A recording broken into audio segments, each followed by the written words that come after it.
this level of competition. This is the highest level of competition, the Grand Prix.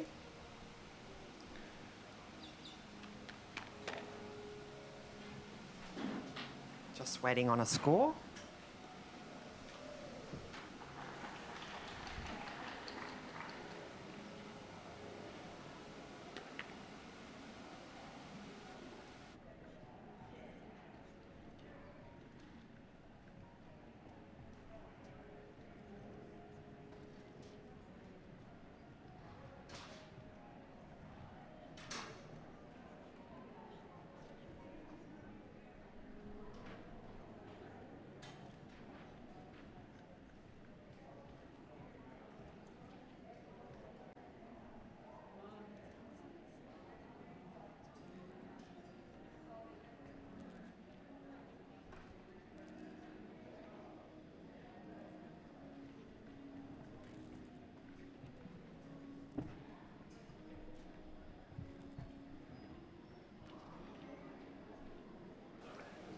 So a score for Julie Bland and Jordan of 62.391% and putting her in 10th position.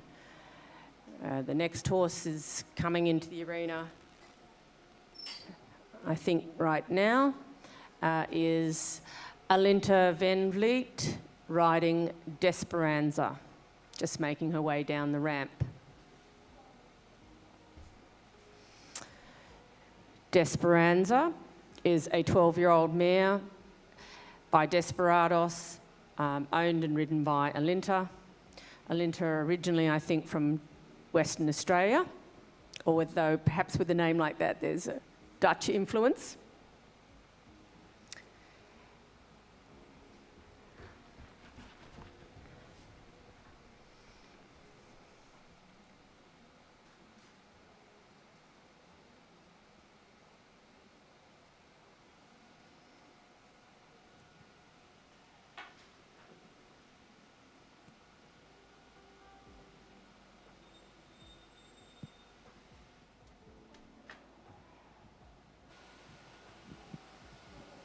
So as we see Alinta warming up around the arena, we can see this horse is very expressive. Everyone has a different way of warming their horse in, and the bell has rung.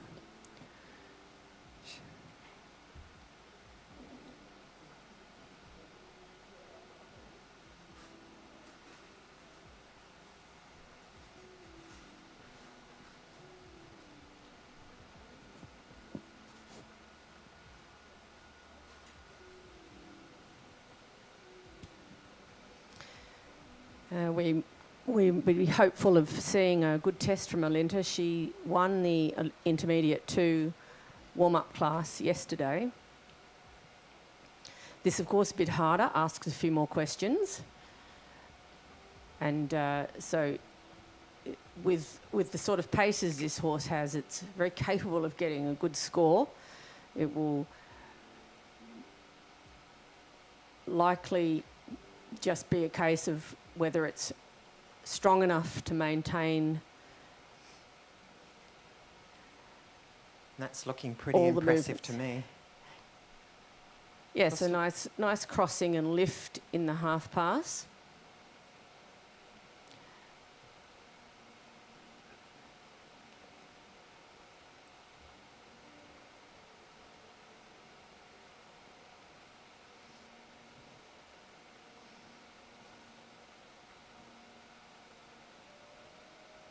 Super halt.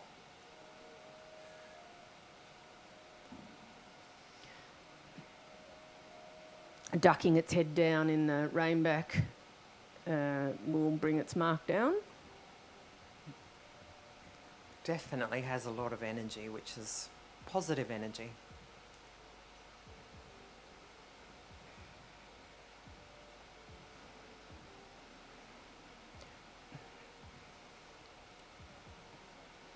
Okay, so hind legs a bit too out behind in the passage and even into the piaffe.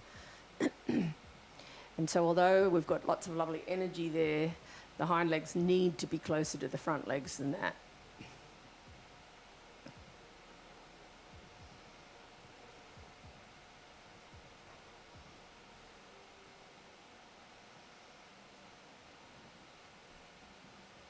Spectators are liking this so far with a trending of 74.2. If you'd like to participate in the spectator judging, you can download the app. It's called Spectator Judging App.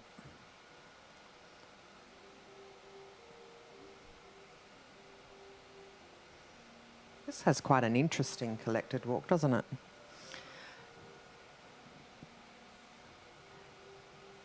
Yeah, well, it kept its frame quite well throughout that walk, and now it's made a good transition into passage. We still want to see the hind legs more underneath it, but this is better than the one before. So she's got to try and keep those hind legs closer to the front.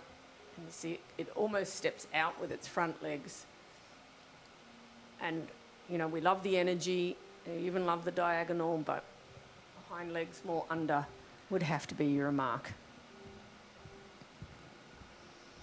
But trending on about 69% and in first place currently.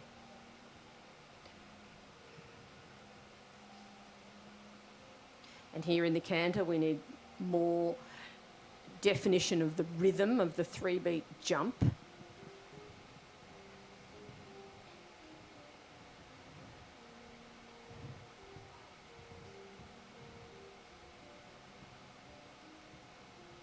And changes were clean, a bit of swing towards the right.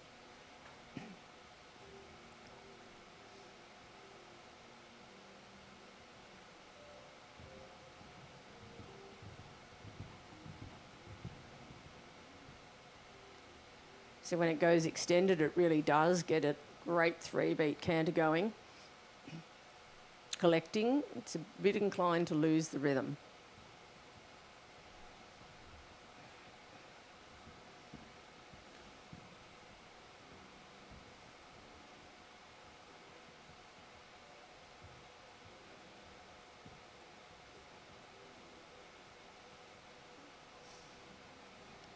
Fairly balanced zigzag, more sidewards for a higher mark, but she's still keeping a good mark going at 69%.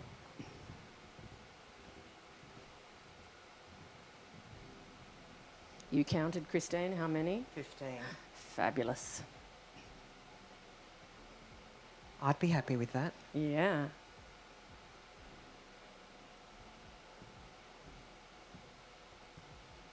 Better not speak too soon. Yeah, so got to be a big effort, took too big a step, made it too big, tried to make it smaller. This one, so now losing the rhythm, not so much the size of the step in that one, but losing the rhythm. So pirouette's something she could work on to, I'm sure she does work on them, but they have brought her mark down a little bit more. And then she sets off and does a expressive trot like that. We love it.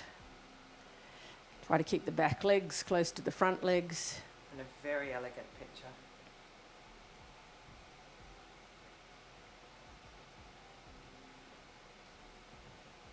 She's going for it a little bit more here. Yeah, great lift. I can't see how far away the back legs are from the front legs, so neither can the judge at sea.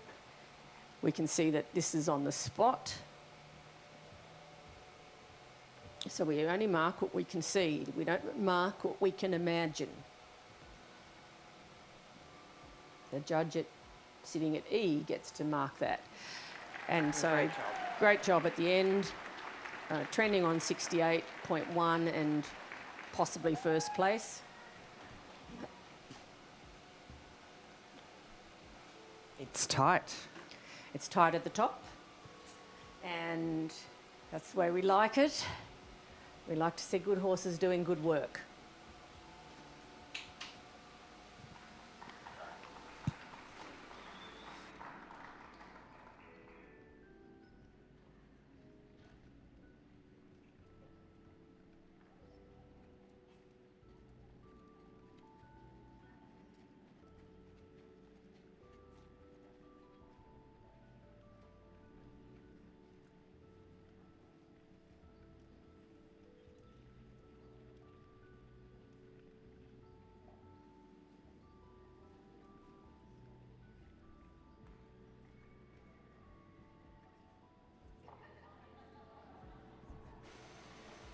So we have a new leader.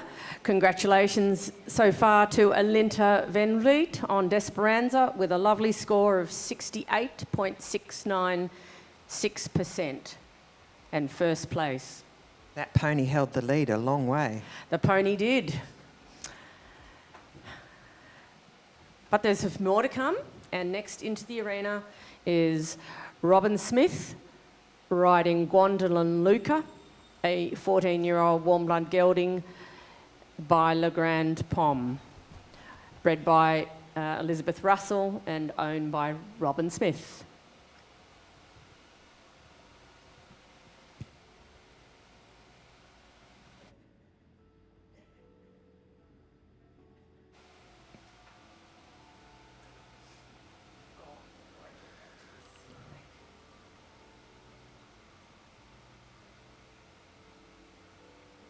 So Robin Smith from New South Wales. I'm sure she's going to give it a good crack.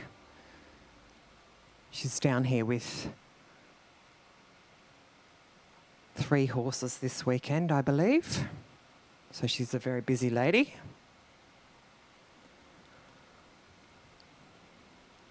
Very passionate about the sport.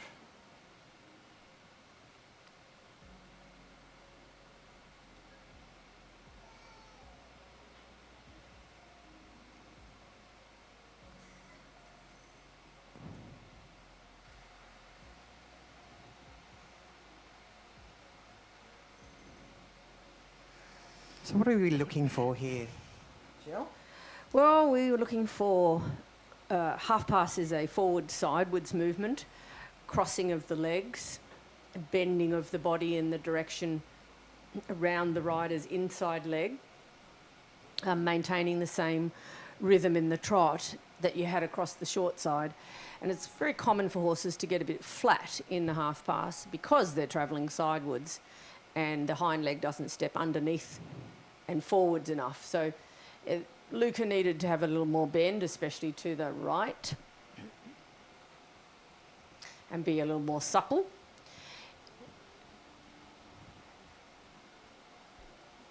Coming up towards the passage. Not really established here. So we need more lift, more suspension. Getting a little bit into the swing of the piaffe. He can do better. And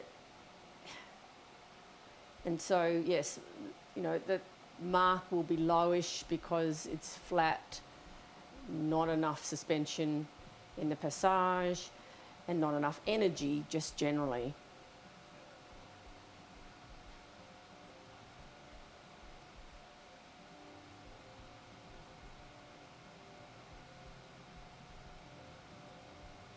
It's a bright extended walk though, positive.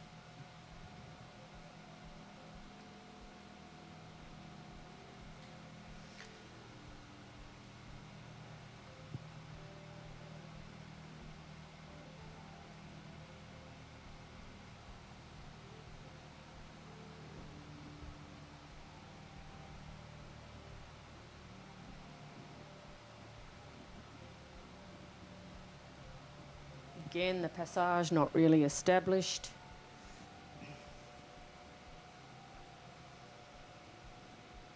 He says, oh yes, piaffe, I think I know that bit. Was some better steps, but not enough for the requirement of the test is 12 to 15 steps of piaffe.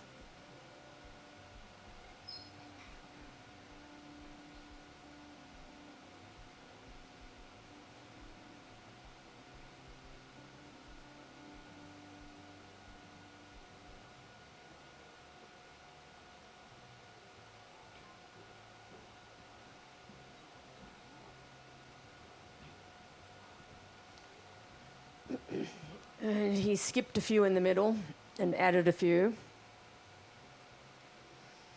in the 2 times. Yes. Sort of dropped his score down to just on 60%.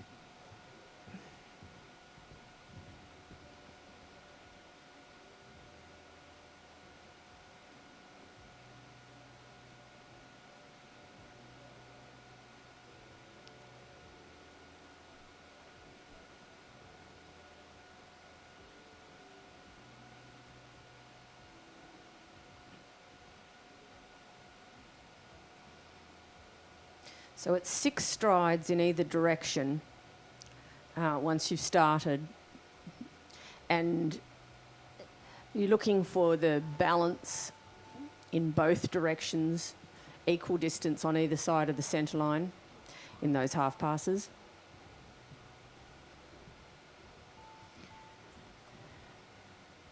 Good skipping. Good skipping, she got those.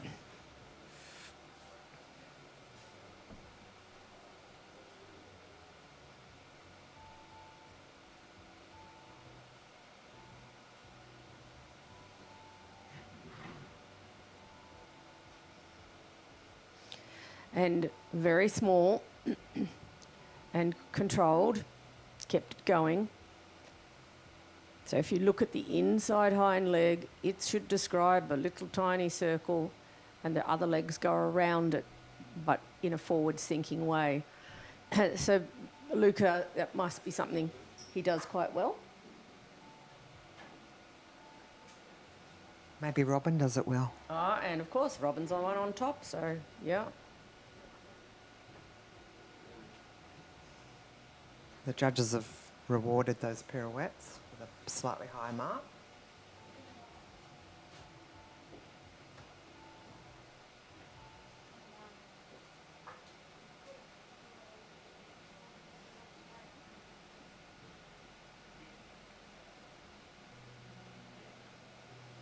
Come on, don't quit, Luca, come on.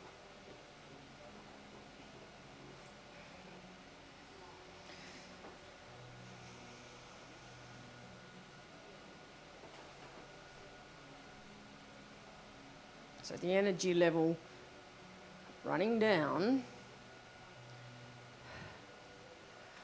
And Luca,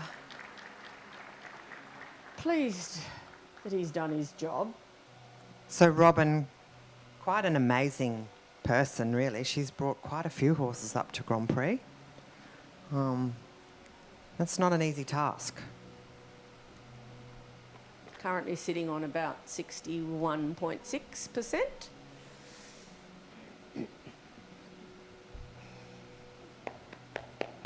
She seems happy with him. Well, she's a rider who loves her horses. I think actually I don't think you can ride and not love your horse. It's really important that you do it for the love of it. You do it for the love of it, and you appreciate that the horse has good days, bad days, better days, worse days. I'm sure most of the time we do appreciate them, but in a competition, it's hard to always maintain your positiveness when things go wrong. So who have we got here? So, next competitor entering for the Grand Prix CDN is Emily James and Platypus Run Ferenz. Emily's from New South Wales, and Platypus Run is by First Piccolo, bred by Emily and owned by Emily. And a score for Robin Smith of 61.59%.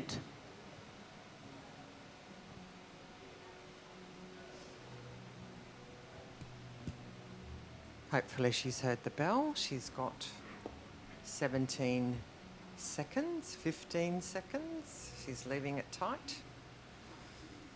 What happens if they don't get in on time? Are they going to get... They're going to get... penalised? Oh, she got in by the skin of a teeth. She got in on time. Oh, lordy. Lordy. That could have been, I feel like it's elimination, actually, but I think at the very least it's a penalty. They're flashing? It's still flashing. Does that mean? Yes. She did get in, though. We saw that. But yes, and you have to keep things tight in a show like this. You have to, and no one should get extra time warming up around the arena. And that's really what it's all about, keeping it fair. So. A tight one. A tight one. Bit of excitement here in the commentator's box. Yes, that was a moment for us. Okay, and catching up for time. She's keeping him well forward here. And they really liked that entry and halt. She's currently sitting in the lead for that first movement.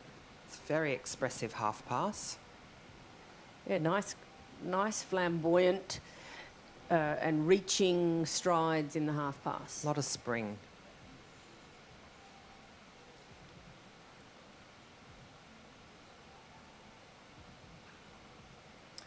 There you could get quite a good impression of it not being as diagonal as it needed to be. Here we go again. Showing that lovely elastic way of going.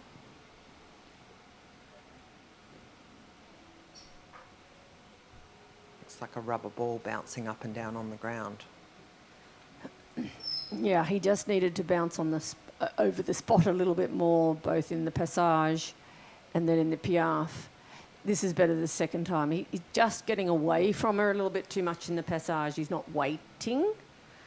And you can see there he took what I call a rhythm mistake. So he was passaging and he took an odd step. So a mistake in the rhythm, if you're into music, it's sometimes quite related. The beats, the tempo, you want it to look the same. You want it to have the same beat or the same rhythm.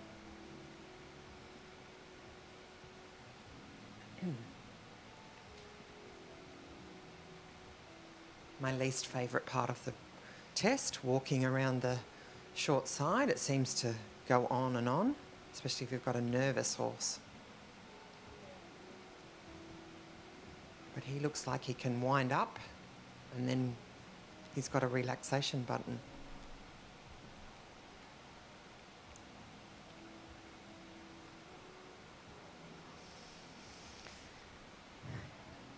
Maybe travelling a little bit too forward. Yes, just a bit too forward. So, as I said before, not prepared to wait, not waiting on his hind legs when he does passage, and that means it's too forward, and so he loses the up in the air effect, and in the piaffe travels too much. But more importantly, that reflects in the marks. So we really have to do what the test wants us to do and show the judges what they want to see, regardless of what we think. It's what the judges want to see and what the test says we should do and what's required technically. I just love them all. I think Grand Prix is one of those amazing to be here and be competing at this level. It's a very long journey to get here on a lot of these horses.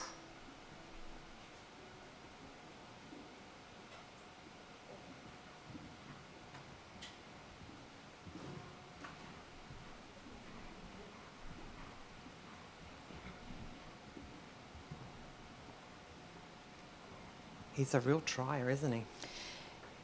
Yes, and you saw in those half passes he travelled a lot more forwards and sidewards than other horses, and this is only a pretty small horse, so his ability to reach for sidewards is good. And he's a horse with expression and power, and containing it. And that's where the little mistakes come in, and you know, as much as we see the expression and the power, maybe the accuracy then becomes a little bit compromised because of that expression. But once she gets it under control, he'll be a force to be reckoned with for sure, because he's definitely got what it takes. Just getting a little stuck in that pirouette. Maybe he was thinking about going to the toilet, I think. He's given up that idea.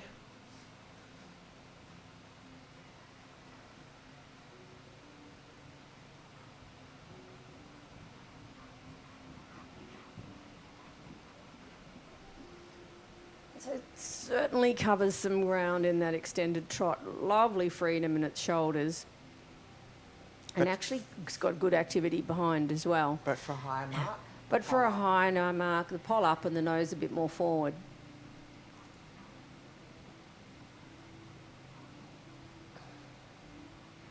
But Emily really giving it And a good here, go. from in front, we see some swaying in the piaffe. Front leg's getting a bit wild, and he's getting a bit wild too. Quickly finish the test. That's it. Oh yes, he said he had a little opinion there.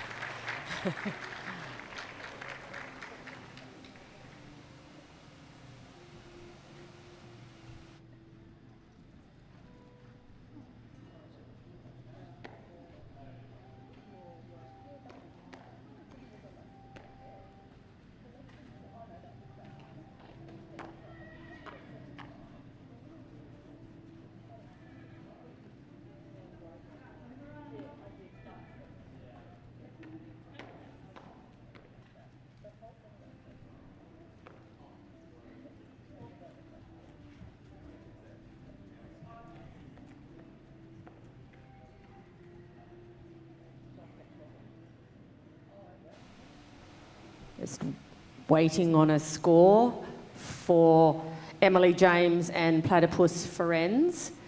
Meanwhile, welcoming into the arena our next competitor, Annabelle Warren, riding Timmy Almighty. 21 years old, Clydesdale Cross Gelding, owned by Martha Brister and ridden by Annabelle Warren.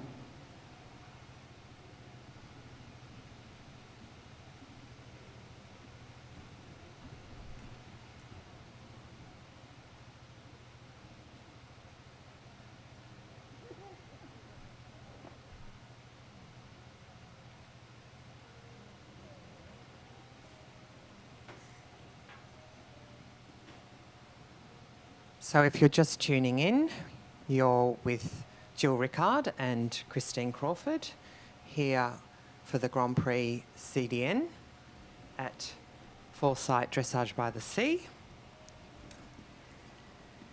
We'd like to thank Foresight for their contribution to this fantastic competition.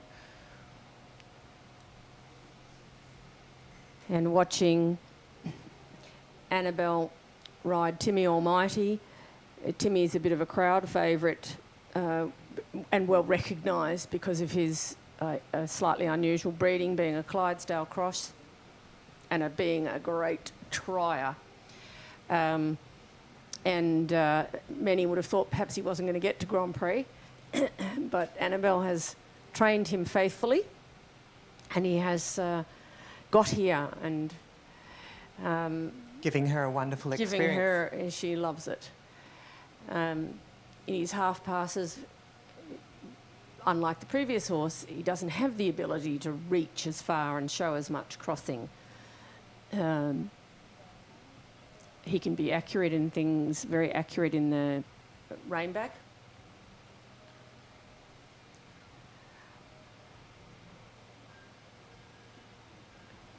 And perhaps, you know, extended trot's not his forte, but you can still see he's lengthening his stride and he's trying. It's just a little bit quick and a little bit flat and can't get the same sort of mark as the previous horse. Here the passage, like others, not really established, but getting into the piaffe now. Quite good diagonal steps. Could be more under with the back legs. We want more spring in the passage.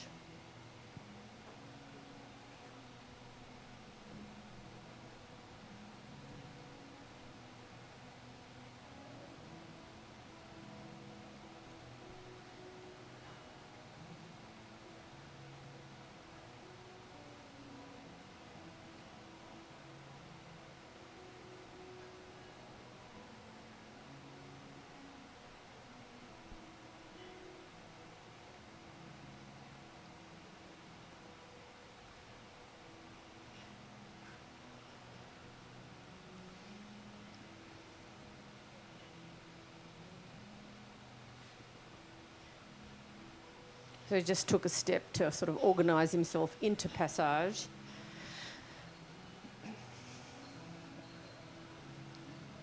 He's getting the hind legs coming under. This is good. Best attempt so far and best bit of passage coming out. It's getting warmed up.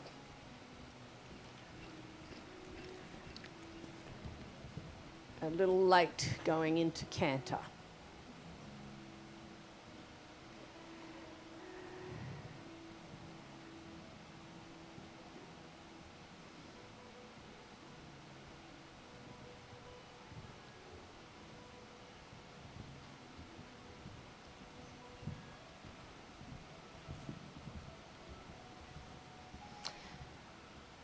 And on the 6th one, I think it was, we short behind, but she managed to keep the 2 tempi part going.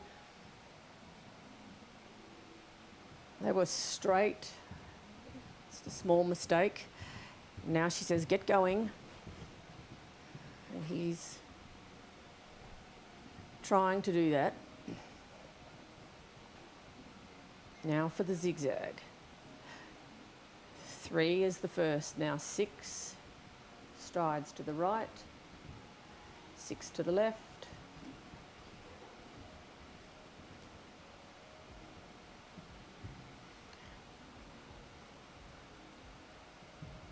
She sort of slightly ran out of room, and so the last change a little bit rushed.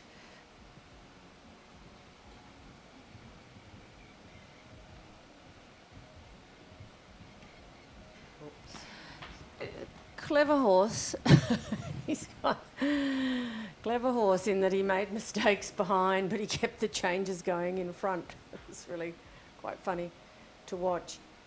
But yes, regardless, counts as a mistake and a consequently lower score. Canter pirouette, he can sit. He should be able to keep going a bit more, keep the rhythm a bit better than that.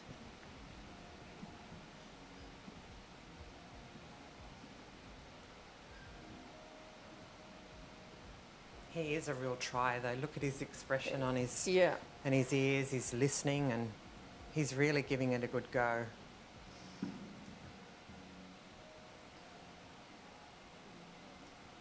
And as an owner of a horse or a rider of a horse, that's all you can ask. They keep trying, and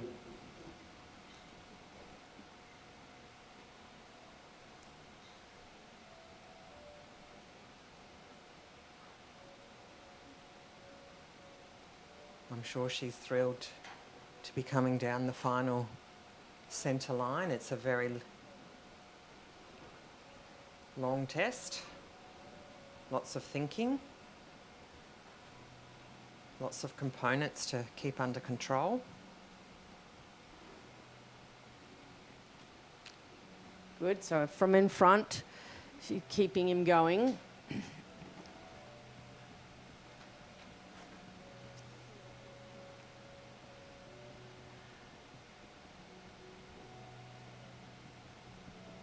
Big smile from Annabelle. She's thrilled. Such a lovely venue to be participating in a sport that you love. We're very lucky to be here at Willinga Park. And she's trending on just a bit shy of 60%.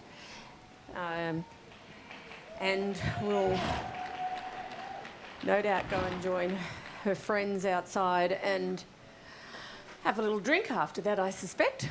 She'll be pleased with the way the horse responded to her in the test.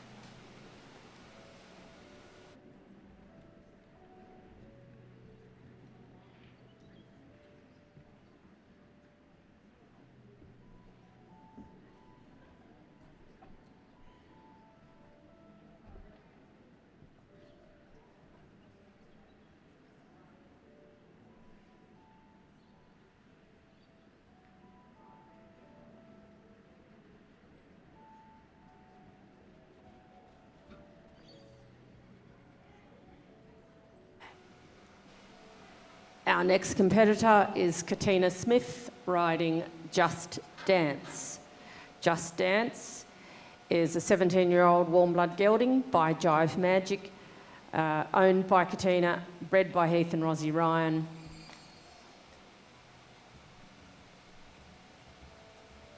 And about to come in.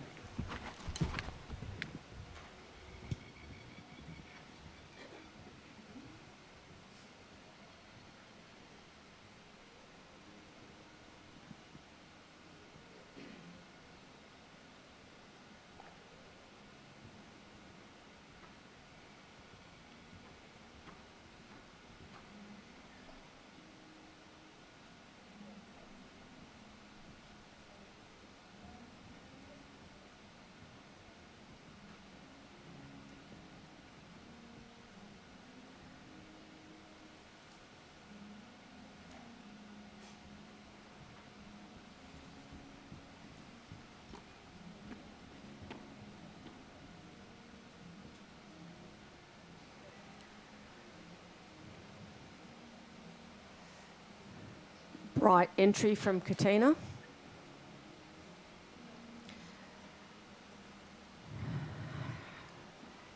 So here the forehand kind of running away a bit from the hindquarters.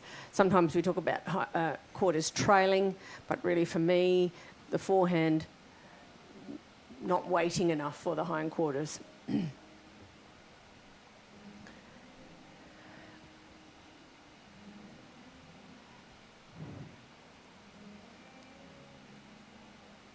A little bit low in the head carriage in the rein back.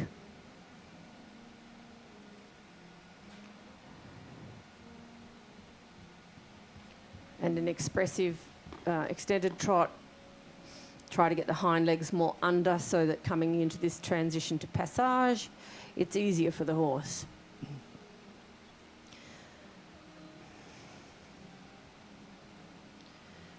And so they're kind of walked into the piaffe. Hind legs more under in the passage. It's okay with its front legs. It knows to bend its knees, but it's less keen to put its back legs underneath.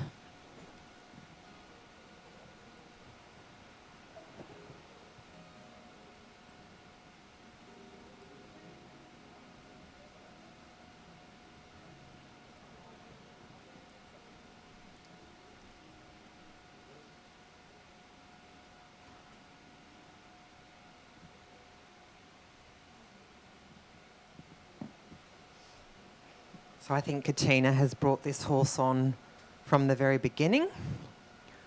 So it's a long journey to get these horses to this level. A lot of training, a lot of hours, a lot of competition. Oh, good, so she can make use there. The horse having a little look in the distance and see her brought the poll up. And the passage was better. And the passage was better. So sometimes action outside can be useful. That was good.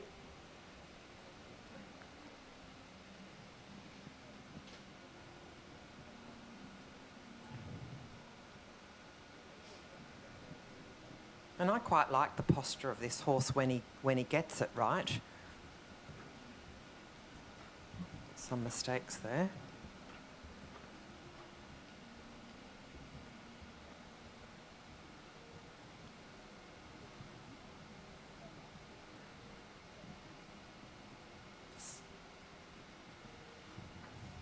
When they're having a little look around, sometimes they're not as willing to go forward into the bridle.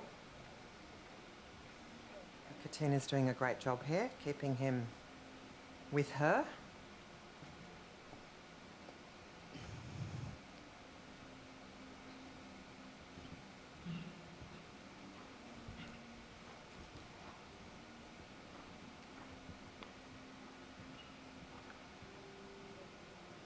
That's quite a hard movement to ride on a horse that's looking around, isn't it?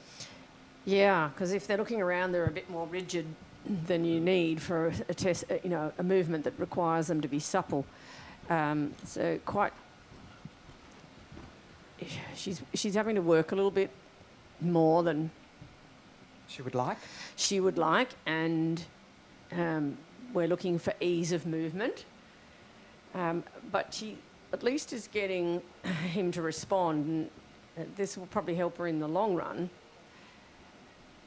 It's very easy to go in the test and not do very much because you want to paint the pretty picture. But horses being horses, we need to tell them and teach them what they're supposed to do in the arena and not let them learn that they can sort of slack off.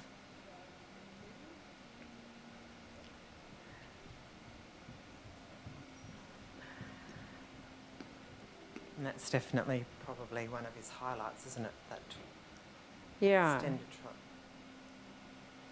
So again, coming through the corner, she needs to try and get the back legs more underneath, ready for the passage.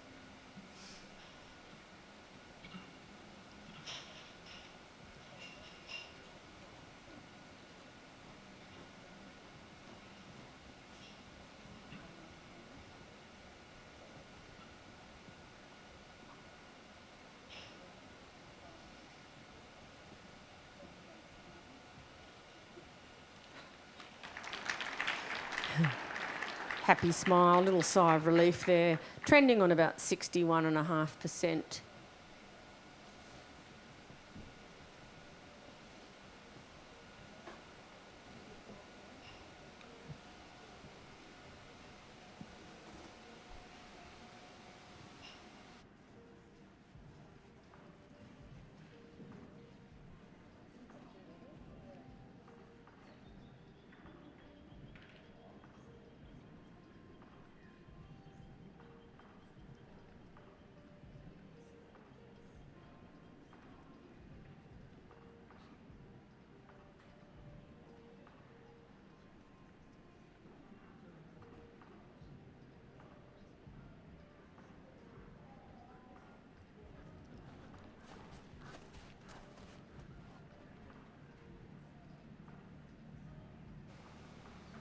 A score for Katina Smith and 61.63%, putting her in 14th position. And our next competitor is Susan Elakassi from the Canberra area, riding Don Rubin.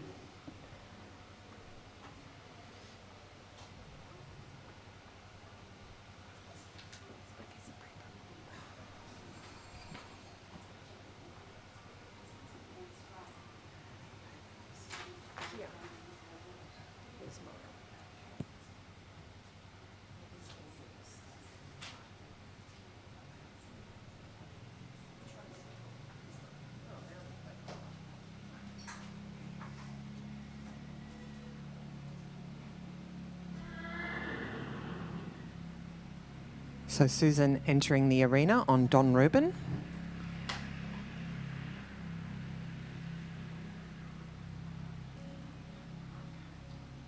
Susan, a very seasoned competitor.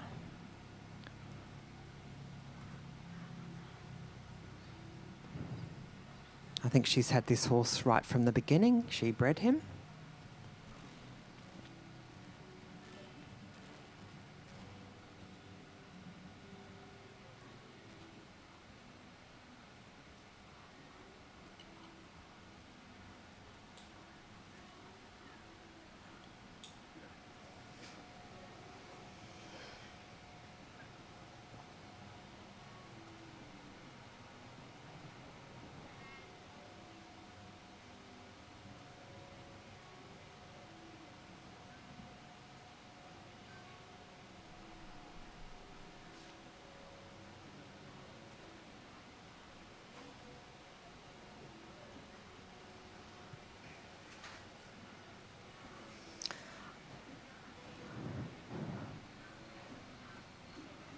Some issues here with the bend, especially to the right, and keeping him travelling forward and sidewards in the half pass.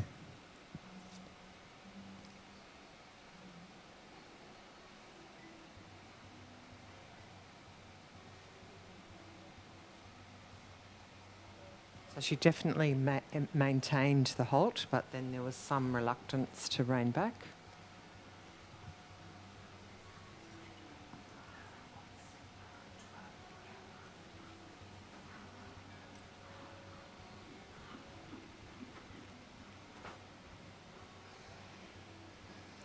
Transition to passage.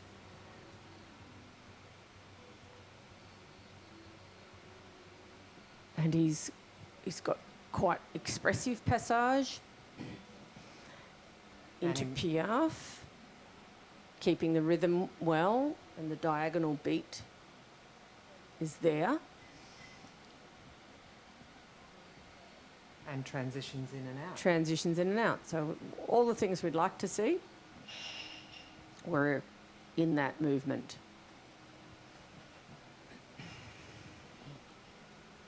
Here the nose is behind the vertical, so nose needs to point more forward. Neck longer.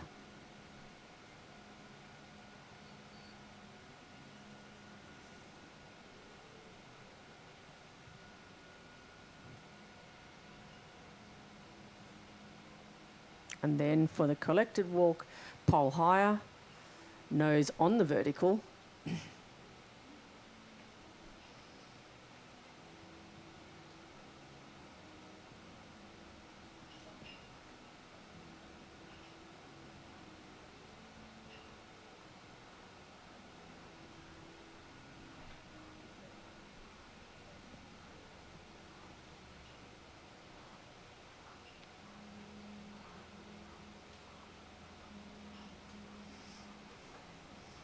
She kept the rhythm and the spring.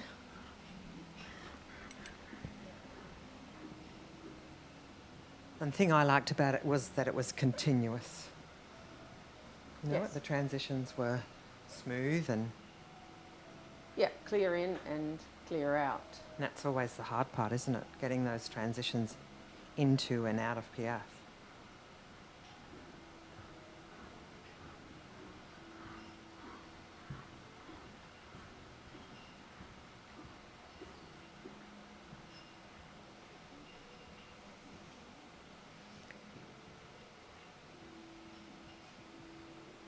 Trending on about 64% now.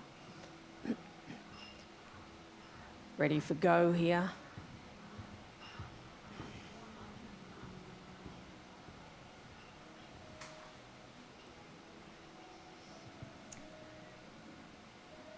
And then to get him back on the hindquarters after the go in preparation for the zigzag.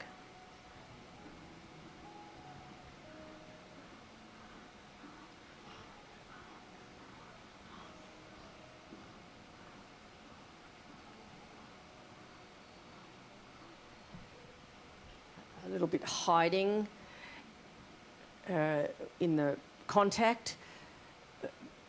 Managed to do the placement okay.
So Susan will be pleased that she's coming to the final centre line. John Rubin giving her a much more fluid test today on his best behaviour. Shouldn't speak too soon, but I'm sure Susan will be happy with his effort today, trending on 64%.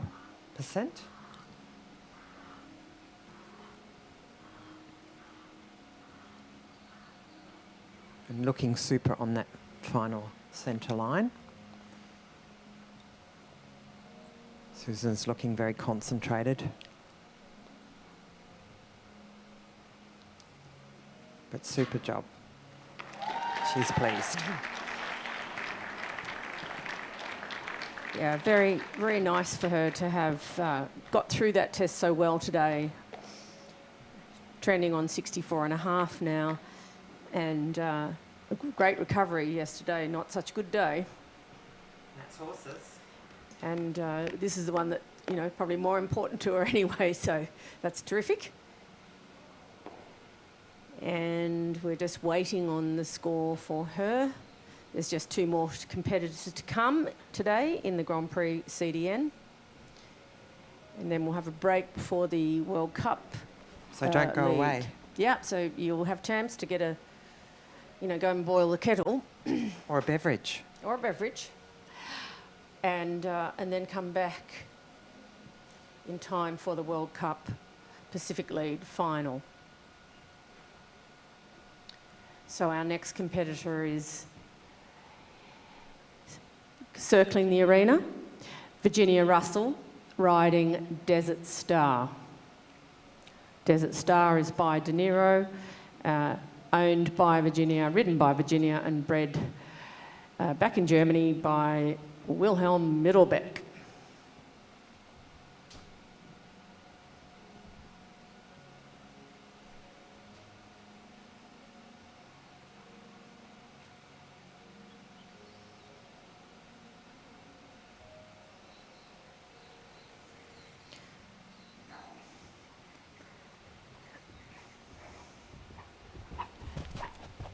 And a score for Susanella Cassie on Don Rubin of 64.456%, putting her in 5th position. And now Virginia Russell and Desert Star.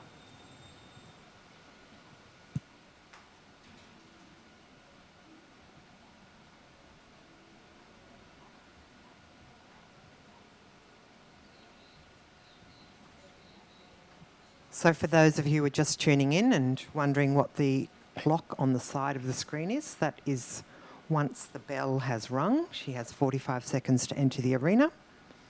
The other question some of you may have is, what is the AOR in brackets after her name? It's Amateur Owner Rider. This is a fairly new thing, that the amateur owner riders can actually, at some competitions, compete in a class separate to the professionals.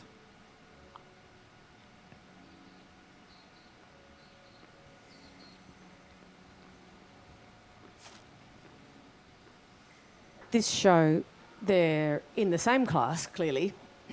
I'd probably be right in thinking there's an award for the best placed amateur owner in each class. But they're still ranked. Yeah, but they get to compare themselves as you want to do. You want With to the whole ride, class. everyone wants to ride together.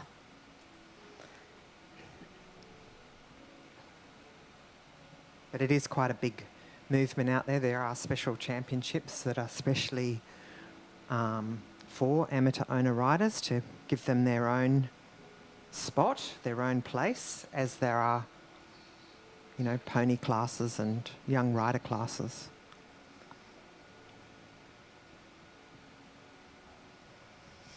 So Virginia's starting quite well. Yep, she's trending on 63%. And now we'll get to extended trot here prior to the passage. Desert Star's a great big horse. Virginia, just a normal sized person. And he's got lots of power. It's a little bit sometimes underutilised. He says, I don't always have to do as much as I want, or she wants on top. That was a reasonable attempt then at Piaffe.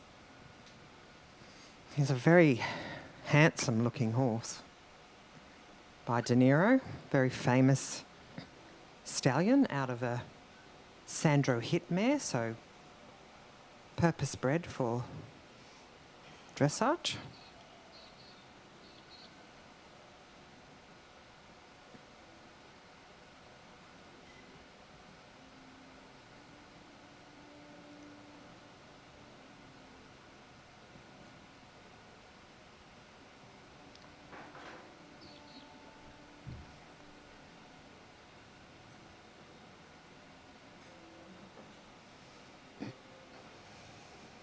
And you would say that the walk for this movement, they're wanting to see purpose. Yes, purpose and regularity.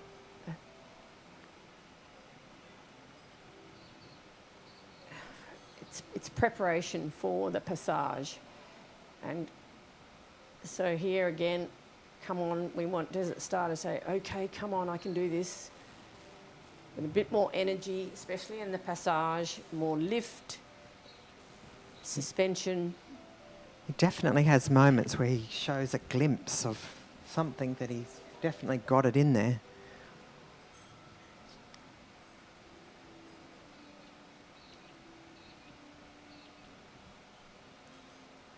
That's the whole idea of having these tests where you're going and coming back.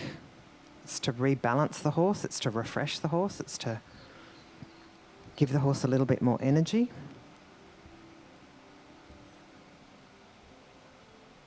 Okay, so good counting. Could have been more uphill.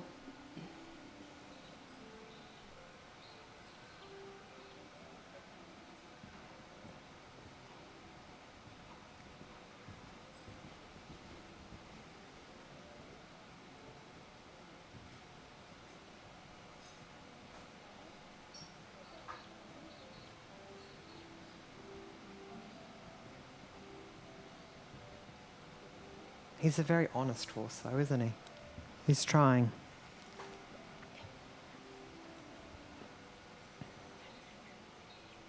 Yes, he's there. He's giving her, giving Virginia a reasonable answer.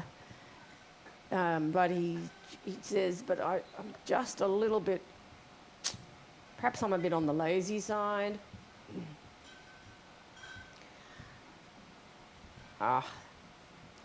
And then because there's just not quite enough response to the aid, so then she missed that middle change. It's often hard to get back into them. And we have a sort of a terminology in dressage about being in front of the leg. And in this instance, he's getting behind the leg. And all these hard movements, they just don't come off when the horse doesn't respond quickly enough. You've got to give them the message and they've got to answer straight away, not in, next week.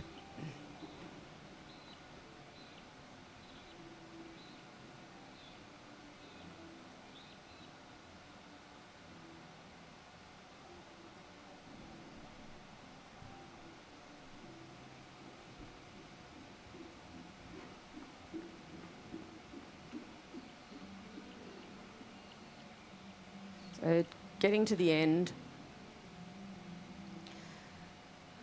just got to wind him up a little bit here to leave a better impression.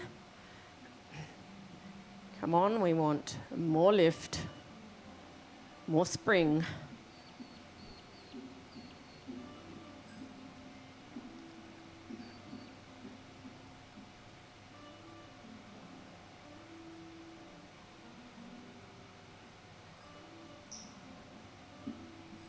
Quite well on the spot.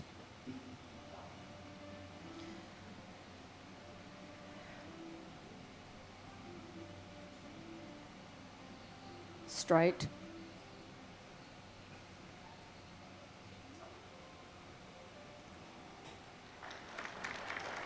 And a finish. So I'm sure there's a few positives that Virginia can take away from that test. There was a lot of things that were better today.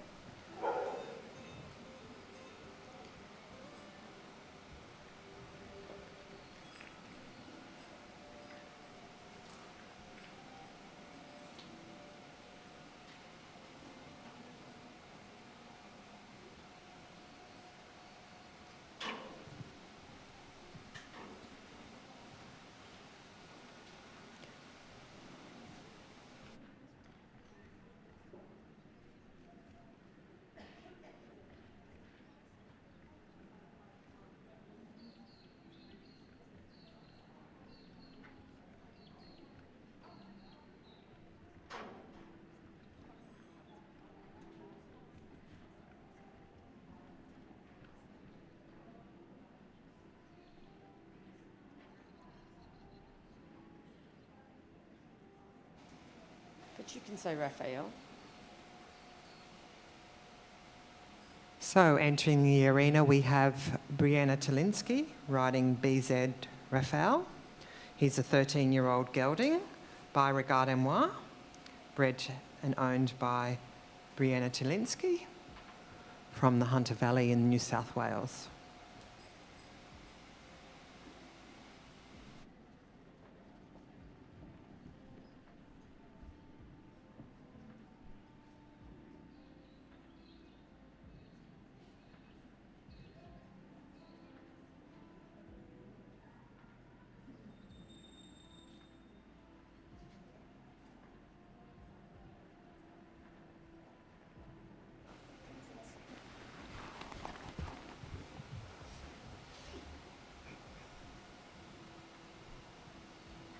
So the bell has rung. Our final competitor in this class, in order to win, she'll need to get a score better than 68.69.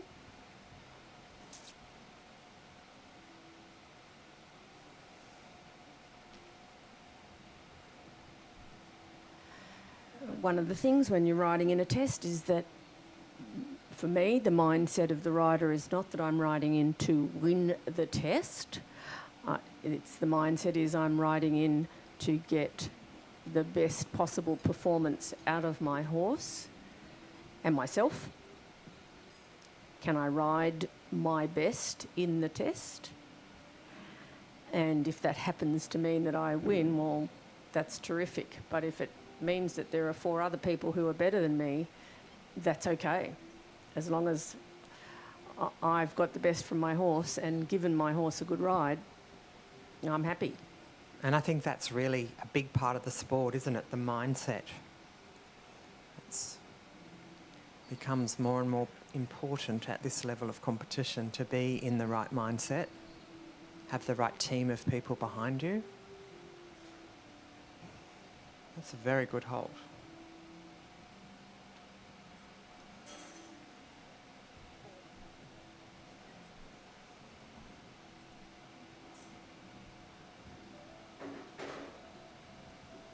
And a flamboyant, expressive trot into passage. It's pretty clear. Some good steps there.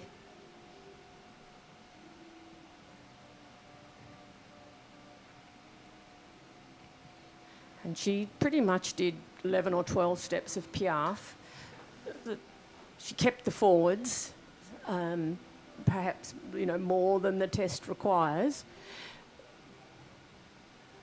But nevertheless, the judges will be able to reward that quite well.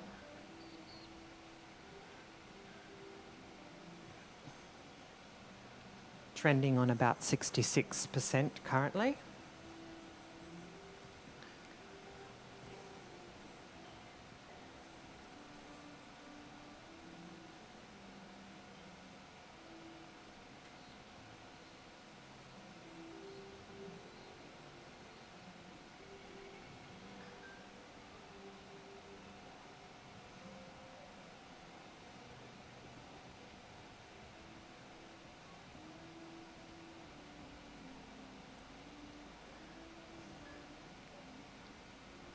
There, it's doing some good steps in the passage, leading into the piaffe. And she probably wasn't counting. She counted some of the passage steps, I'd say, in her mind before it piaffed. So not enough piaffe steps.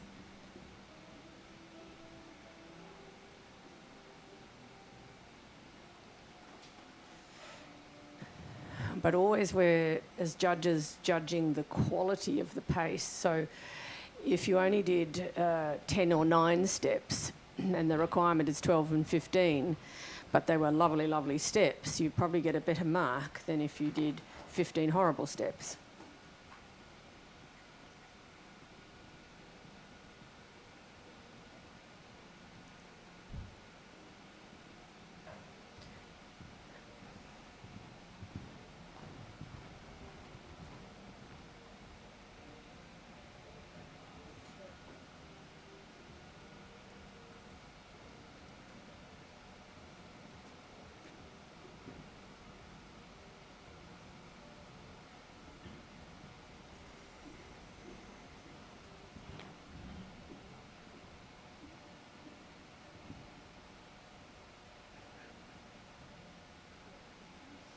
So for a higher mark in that movement, Brianna would need more bend, lateral suppleness in both directions. She got the step number right, and the placement wasn't too bad, but I would be wanting more bend. 15 ones. And now the pirouette, she's going along at about 65% now.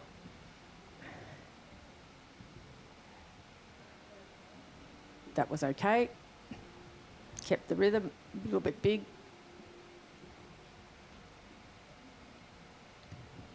Keep the canter, keep the canter, keep the canter. Keep the control. A little better than the one before.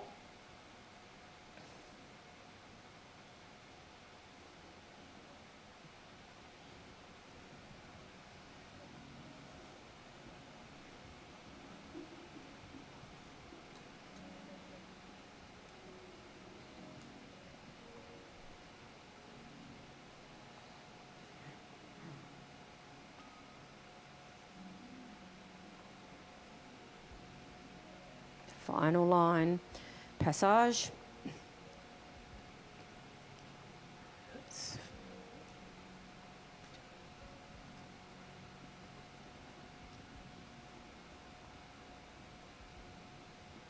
Kept going. That was good, in and out. So she's going back up in the marks as a result. And a balanced halt at the end to be trending on just under 66. And she's She'd have to be happy with that. I think she'd be very pleased. It's not it's another one that hasn't been long at the level, and could well be a good score for her today.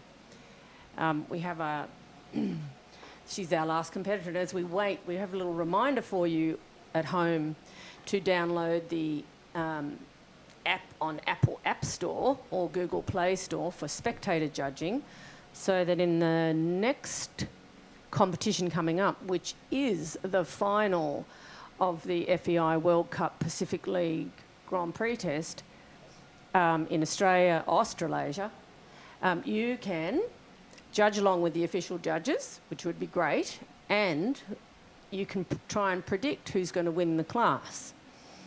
Now, it's not such a hard prediction because sadly we've only got 3 competitors in this class. So 1, 2 or 3, and you can predict it and enter it on your app, and the audience prediction will be shown before the competition. The average audience score and the average audience score after each ride. So that'll be a bit of fun, give you something to do, and we'll look forward to seeing you. That test starts at 12:40. We're going to take a little break, and we'll see you back then.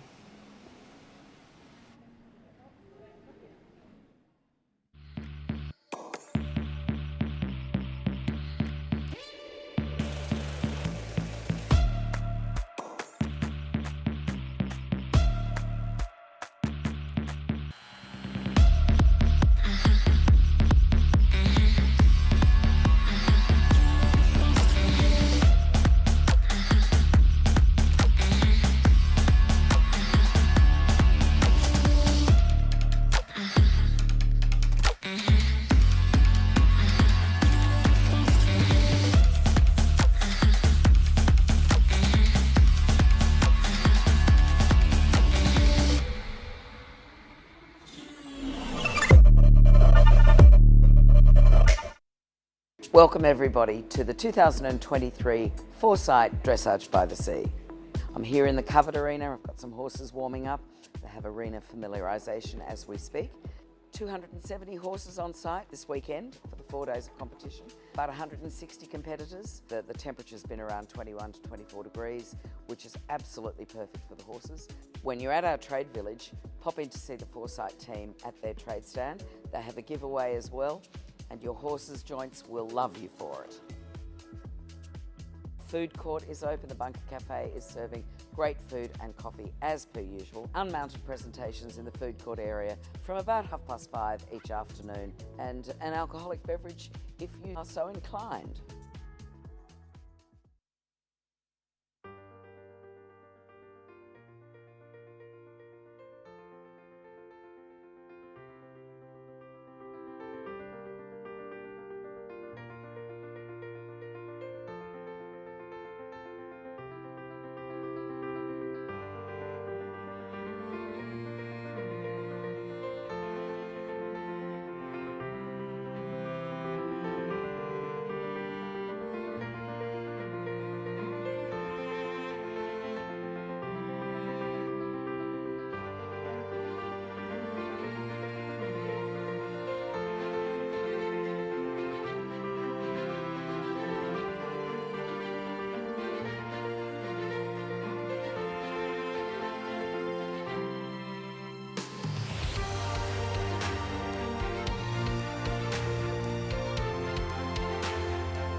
Welcome back to Willinga Dressage by the Sea 2023, and I'm here with two of our top riders, Dave and Robbie McKinnon from McKinnon Sport Horses in the Southern Highlands.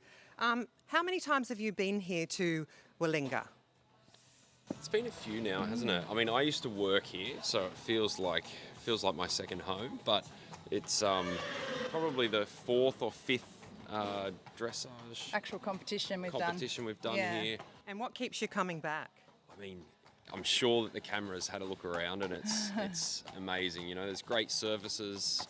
Kathy and the whole team do a great job running it, and it's a pleasure for us to bring the horses here, and and there's a pool and a Yeah. bar. I was going to say, it's like a little vacation. Yeah, a lot of the riders are saying they actually come and they make it part of their, they bring their people and they bring their families and have a little bit of a downtime as well as competing, and it's friendly for the people, the spectators, Yeah. the families that come to watch. It's a pleasant environment. So what's something that people may not know about you? Oh, well, I'm pregnant actually at the You're moment. pregnant? Yeah. Did you pop it in there? Quite exciting, but no.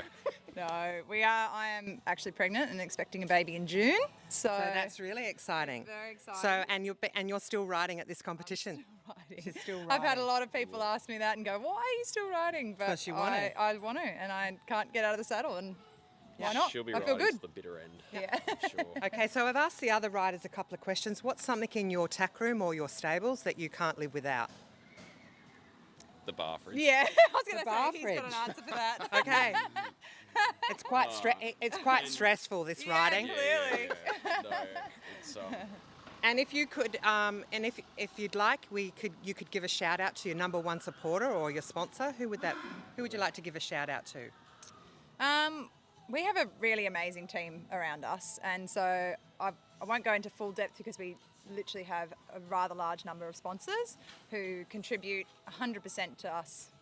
So you're supported, and you think of it as part of a 100%. team, and it's a team. Yeah. It's a team. Like if I could mention our sponsors, I could mention, we've got The friends. owners. Yeah, everybody. Like we've got friends down here that are just cooking for us. Like Yeah. it's a big team. So it takes a village. It does. literally does. So we wish you all the best with the competition, Yeah, thanks. and we also wish you best with the Thanks. expecting baby. Yep. Thank you. Thank you very much. Have a Thanks, great guys. competition. Thank you very much.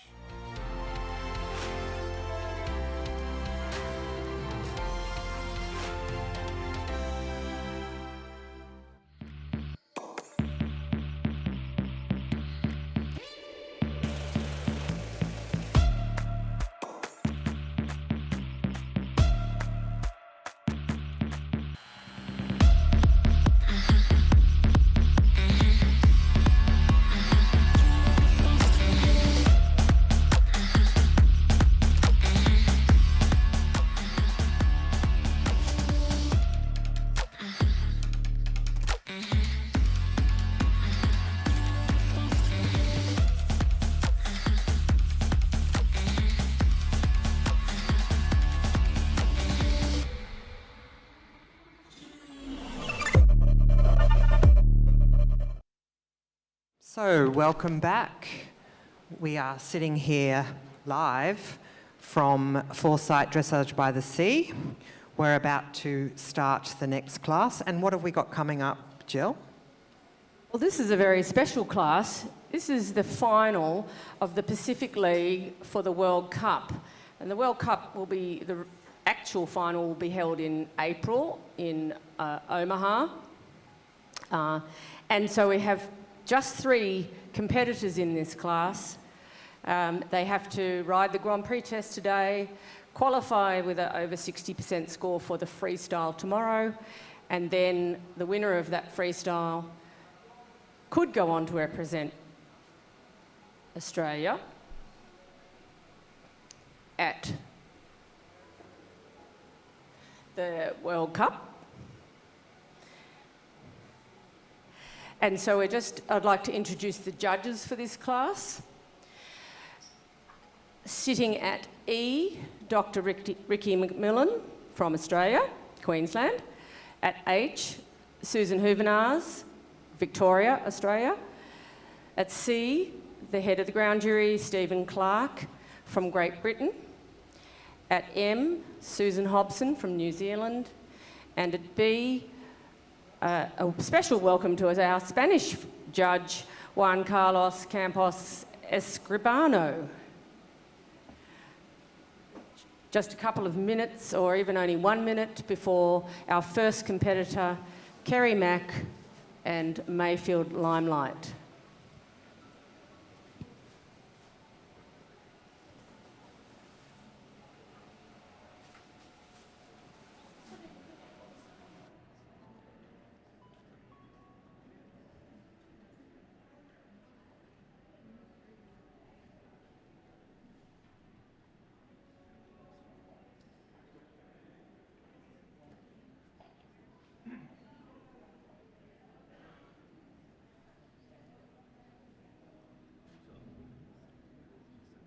So welcome back to Dressage by the Sea.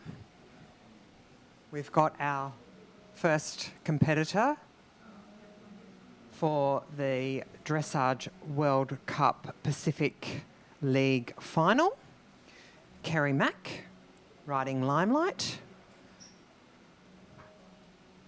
This class is sponsored by Foresight Interpath, who are the major sponsors, naming sponsors of the whole event. But this particular class, very important. We haven't had a World Cup final here at Willinga Park before. So it's a proud moment. And what better place to hold it than at Willinga Park? So Kerry Mack and Mayfield Limelight.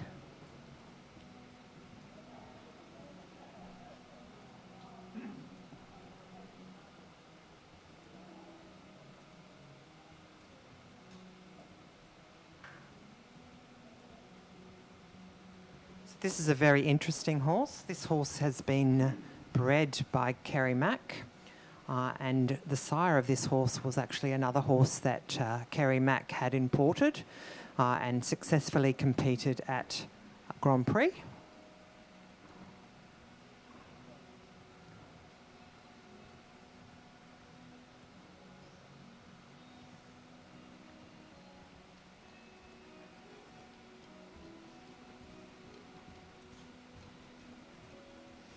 So Kerry making a very positive start to the test.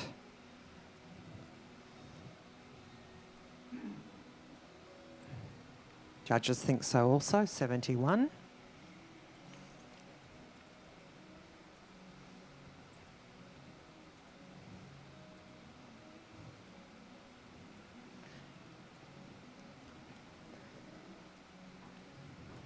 So even though this is a different class or a different section, they're still riding the same test, the Grand Prix.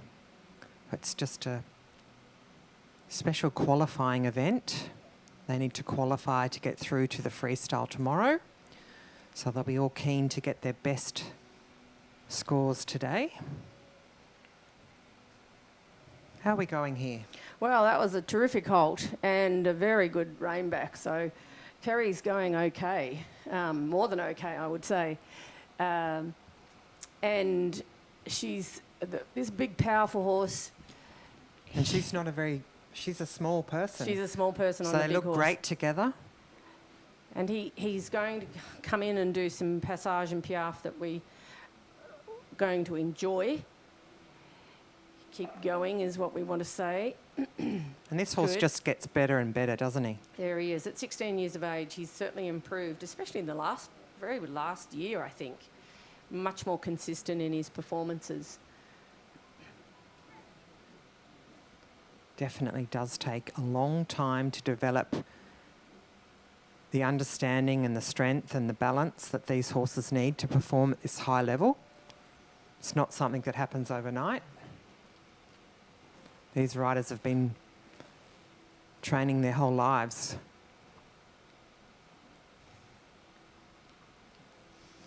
So you'd like a bit more over track. If you can see the footfall. If you look in the dirt, you know, the back foot should over track the front foot in the extended walk.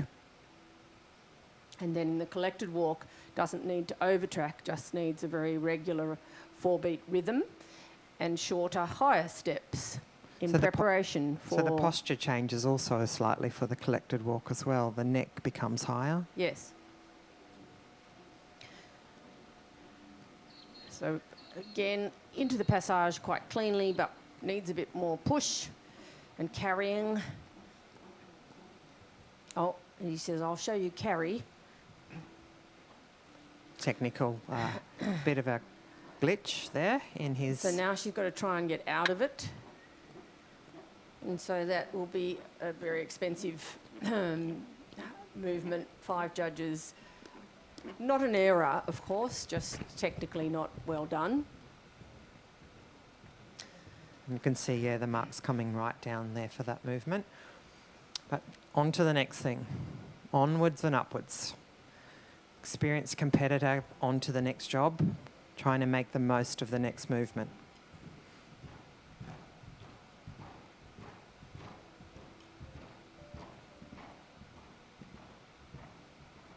No, that will have helped. They were 9 clean, straight, uphill changes.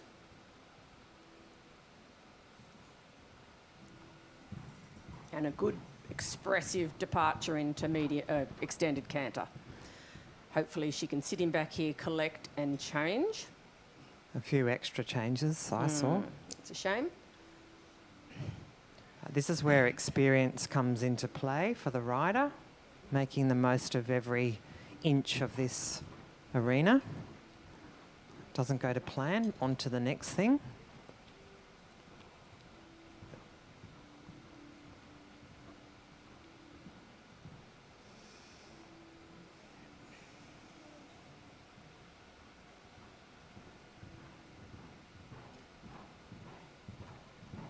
And another mistake, unfortunately.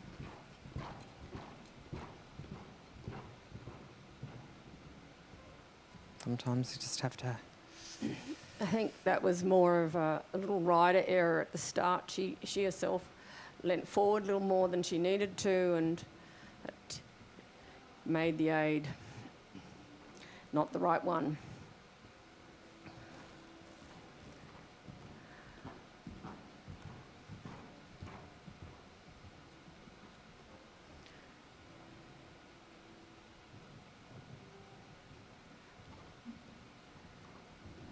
Better on the second pirouette.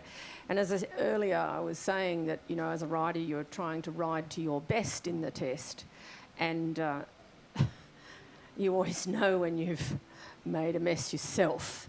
And sometimes that riding your best is making a slight compromise, isn't it? It's not going for maximum, it's knowing your limits and...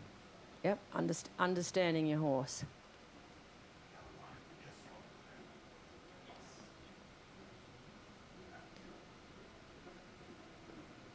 Coming to the final centre line. So she's just trending on 60, just above 60%. She needs to get over 60% to qualify into the freestyle tomorrow. I'm sure that will happen. And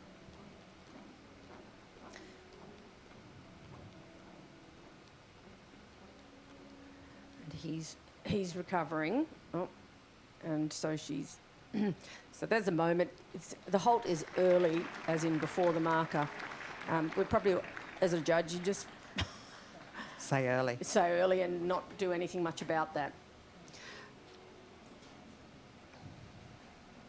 So unfortunately, a few little glitches through the test that has affected the score, but on the whole, Kerry looking relieved that the test is over.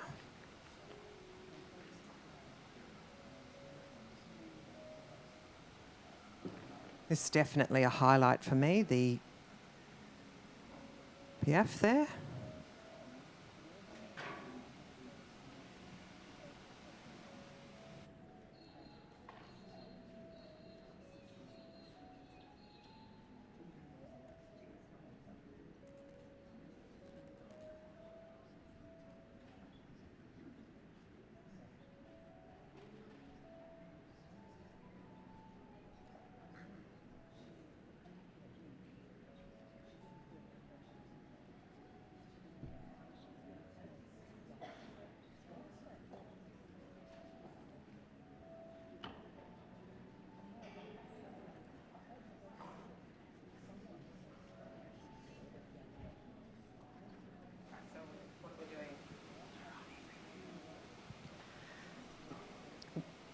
next horse into the arena in this Pacific League World Cup final is Jessica Durtell on Sennen.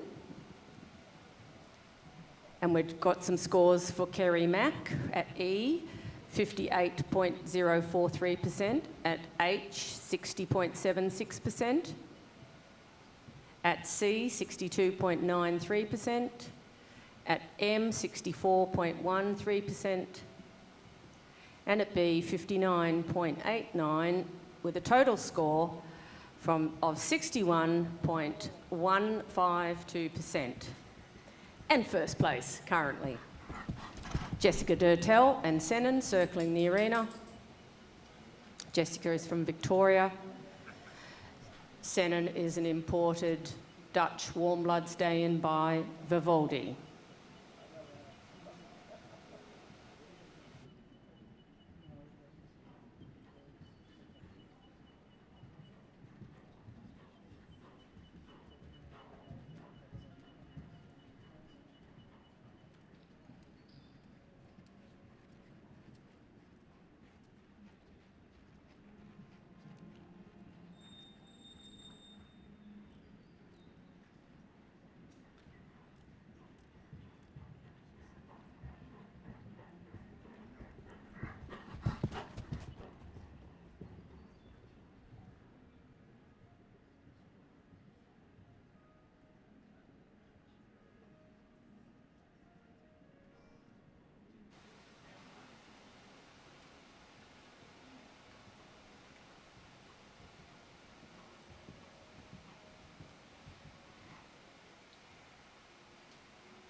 So this is an interesting combination. This is Jessica Durtell running Sennen. Jessica's 19 years old, making a supreme effort here in the classes at Willinga Park. Dressage by the Sea.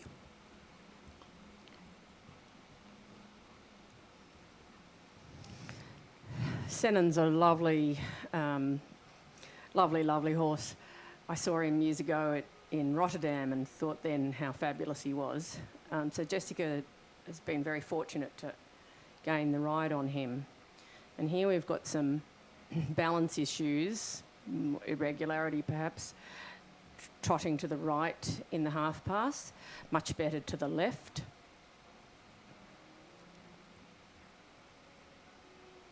But leaning a little bit, so not quite as fluid.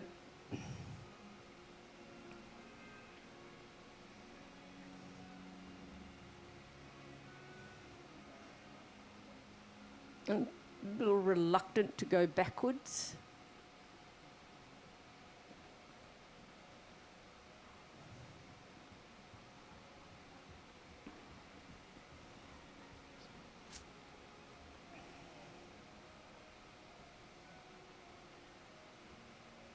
Into the passage would be one of his fortes.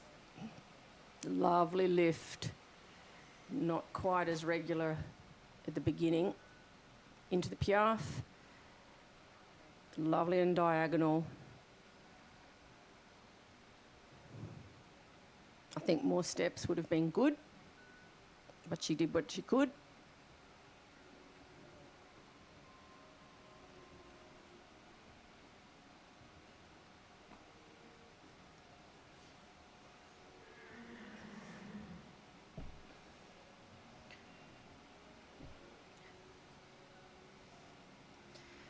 And here in the walk, we'd like a little more regular walk.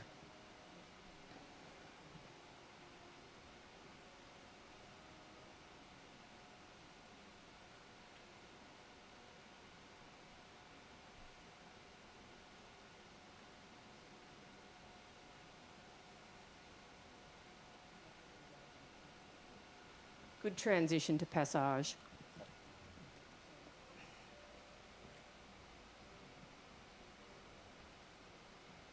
I think this was actually a team horse for the Netherlands, wasn't it? Yes, I think it was Madeleine Witt de Vries that rode him. So he's been around for a little while, this horse, and and went to great heights. So fabulous opportunity to ride a horse, and for us in Australia to have a horse with this sort of quality. With any luck, people can use him as a stallion in their breeding programs. Possibly right at the moment he's busy. I'm sure his owners are busy focusing on his career as a ridden horse, but Knows his job. he's a super stallion.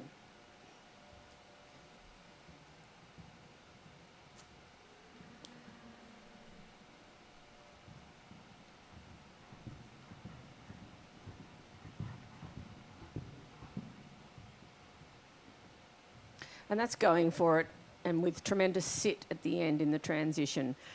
And you've probably heard me saying it countless times, that's what you want to see in extended canter, and a clarity in the transition at the end.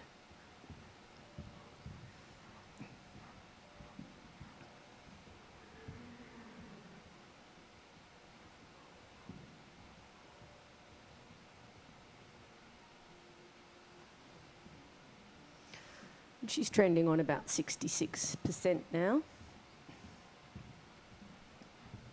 Oops.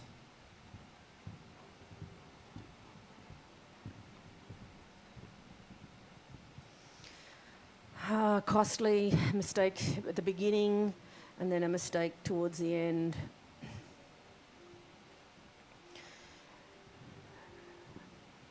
And you know, you can't have mistakes.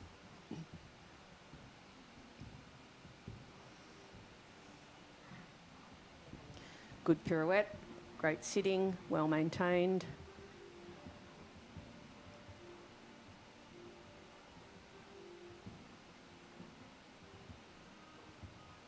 That one a little bigger.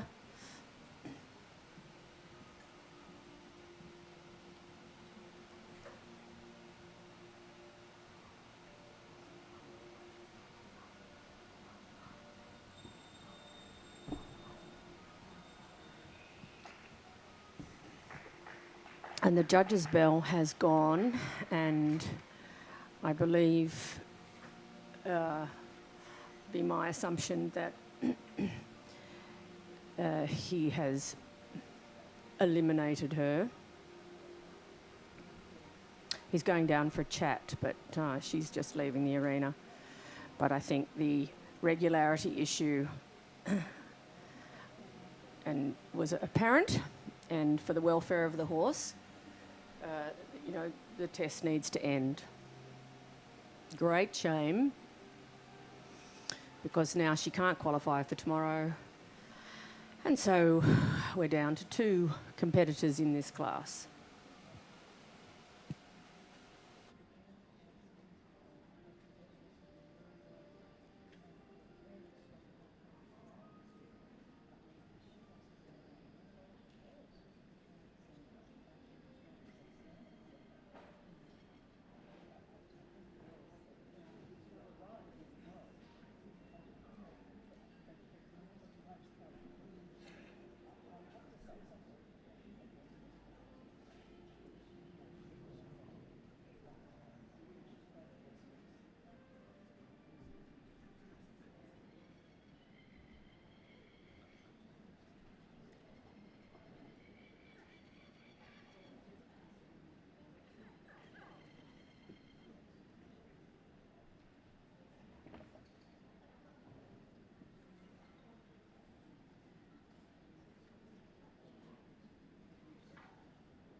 And we welcome to the arena in the final of the World Cup Pacific League competition, Charlotte Phillips riding CP Dresden. Dresden is by Dempsey. He's owned by Jane Bruce and ridden by Charlotte Phillips. Charlotte's a local to this part of the world, comes from Berry herself, so the spectators who might be local can get right behind this one.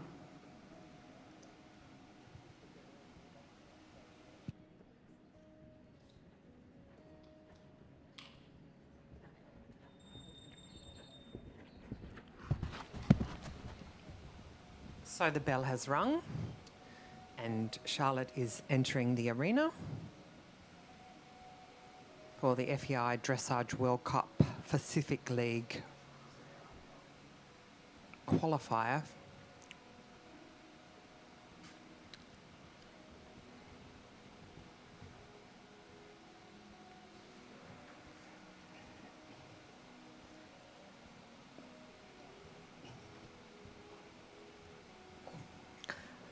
So this is another fairly young-ish rider, 21 years old. Yes, this is a young rider. Well, they Coming always... from the old rider sitting in here. But riding a horse that's already been there and done that with another young rider prior to this, Alicia Targa. And so Charlotte has taken on the ride the last couple of years. And doing a smashing job. And doing a great job, yeah, absolutely. And Dresden shows his good training, knows his job well. He's also 16 years old. Interesting, all three horses in this class are listed at 16. So what a fabulous owner Jane Bruce is, supporting the sport and allowing these young riders to have the experience. Yeah, it's a terrific effort. It really is a team sport, isn't it? You can't do it on your own.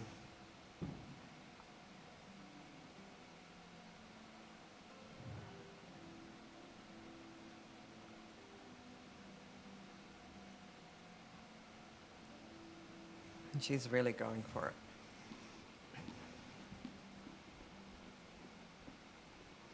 Trending on about 67%. Lots of expression. Yeah, good passage. Piaffe on the spot. A little bit more active behind. Good lowering. And transitions in and out. Yeah, so really, really easy. That's not hard to judge if you're the judge. You saw it, you knew what it was, and you can give it a mark. As I say, you don't need to imagine things. You want to see it.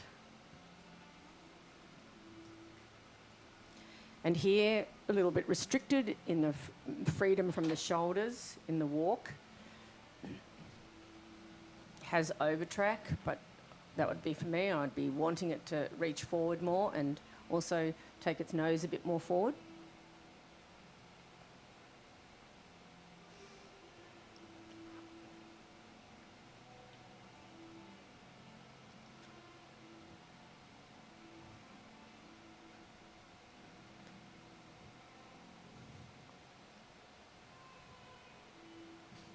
Directly to passage at M. Yes, very direct. A whole mark for that. You can easily give that an 8. Just jumping together occasionally in the passage. Yeah. And here we've got very on the spot, but sometimes almost a backwards feel.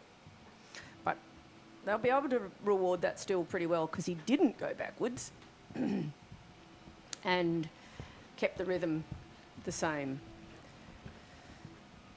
And that transition from passage to canter is quite a difficult one. Yeah, and you know, the people who write these tests, they actually know what's difficult, and that's why it's there. Because it's a test of training.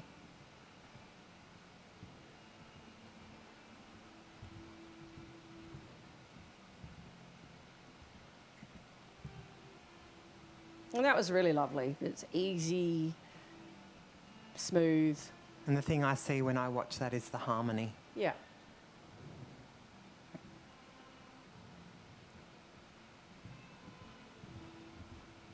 Really going for it.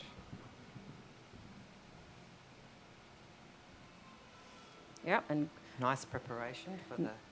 change right, looking at Kay. It was good.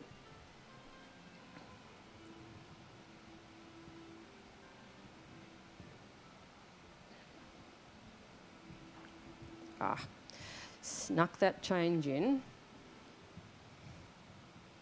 Sometimes that's the problem when they know their job too well, isn't it? Yeah.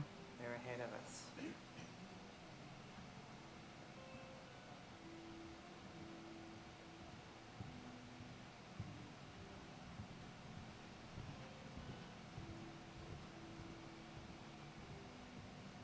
Was there a miss on the second one there? Oh, I wasn't watching. Well, I thought the cameraman was just in my way. No, okay, we're getting word that it was good.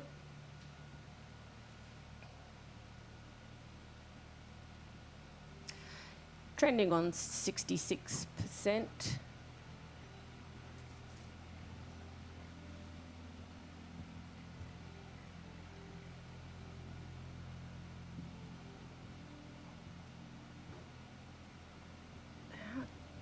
Just kind of feel like you say, keep going. So it got a little bit hard towards the end of that pirouette. And here, I think he's wound up. I think he's ready to fly across here. Yes, he is.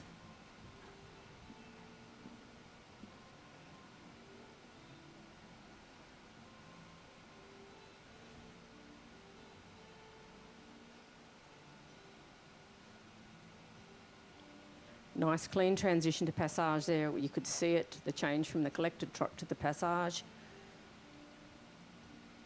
Into the piaffe. Oh, little loss of rhythm. Back into it. I want to be thinking a bit more forward.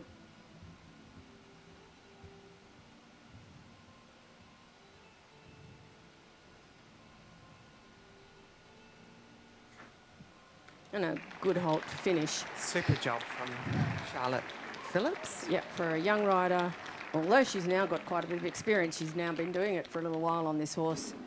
Seems pleased. She'd be pleased with that. Looks like it could be a personal best at Grand Prix. We're trending on 67.1. And that's the straight test, not the freestyle test, but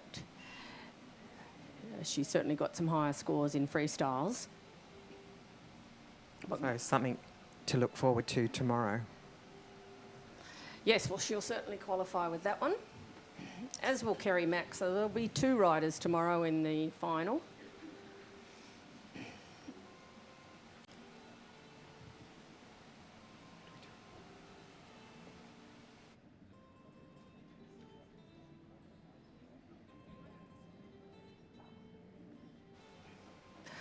So we're just waiting for the final score to come through for Charlotte Phillips. And so we'll have a mark of 65.326 at E, 68.043 at H, 67.28 at C, 66.41 at M, and 68.69 at B, giving her a wonderful total of 67.152% and first place, and also a personal best. So you can't do better than that from a rider's perspective, is just to be at your best. And that's a terrific result for Charlotte Phillips, CP Dresden, owner Jane Bruce. I'm sure there'll be much excitement. We then have a little break before the next test starts, or next competition, which is the Grand Prix CDI 3-star at 1:20.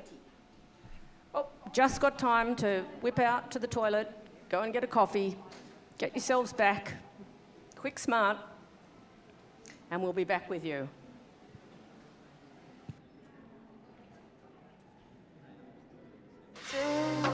Worse than you got it. And two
fantastic that you've all come along here tonight to see our beautiful horses, and we love seeing you. Thanks for coming. It's been, as I say, important to us to have your support. Thank you very much.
So, welcome back to Dressage by the Sea, sponsored by Foresight. We have our first competitor entering the arena, Susan Hearn, riding Galaxy. Very fancy Palomino gelding by Milky Way.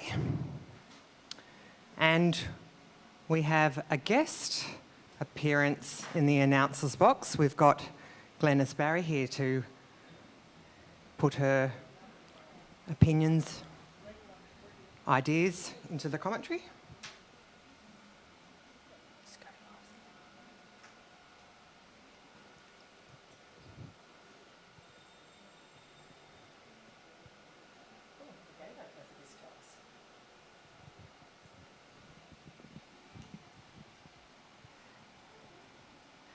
So here we are, back on live stream. And in the box, giving us her insightful views today in this class is Glenys Barry. Glenys is a former World Championship competitor at Grand Prix with me at Stockholm in 1990, and various Grand Prix horses since then, showing our age, of course. Interestingly, in those days, I rode a Palomino just like this one. So, Glenys, your thought here on her Galaxy's entry? I thought it was nice and straight. It was soft and it was sweet and it was quite pleasant because I'm sitting right on that centre line. There wasn't a hair out of place. And they call this horse Barbie for short. That's perfect for a Barbie. It is perfect, yes. But it's in real life. It's lovely because normally I only get to see these guys these days on clips on Facebook. So to have them actually live in front of me is it's like a kid in a lolly shop. Ooh, nice crossover too. Yeah, really good crossing. It's nice to see an elastic one, and it bends both ways. It's a real treat. But then again, what do you expect of Sue? Sue knows her stuff. A very established Olympic competitor. She's had lots of practice. Oh, and it's a nice square halt too, and it's right on the marker. It's a big test, that reinback, isn't it, for throughness? It certainly is. And you know, and you're almost thinking about the next thing, and so it's an easier spot, if you like, to get some marks. If you do it right. If you do it right, Yeah. exactly. If it's not right, you like to hide it down in a bottom corner somewhere. He's very light on his feet, isn't he? Nice. Good passage. Yes. And into the piaffe. Well on the spot. Yep. And all the steps are nice and even. And we had transitions in and we had transitions out. There was no halt in between. Good to see. Oh, and a nice clean transition to walk, not even on the forehand.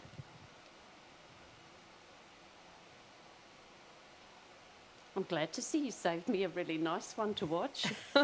It's very nice. And she's trending on 68.4%.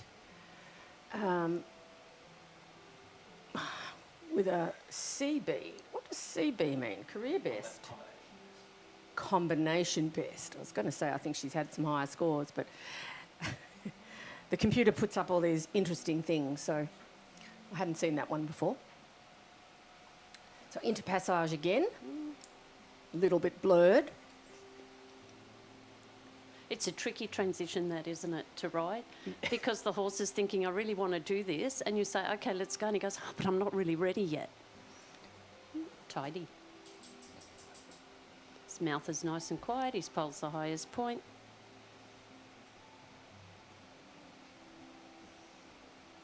And your audience is enjoying it as well on 69.3. Straight. He's got all the all the good things in the right places, doesn't he?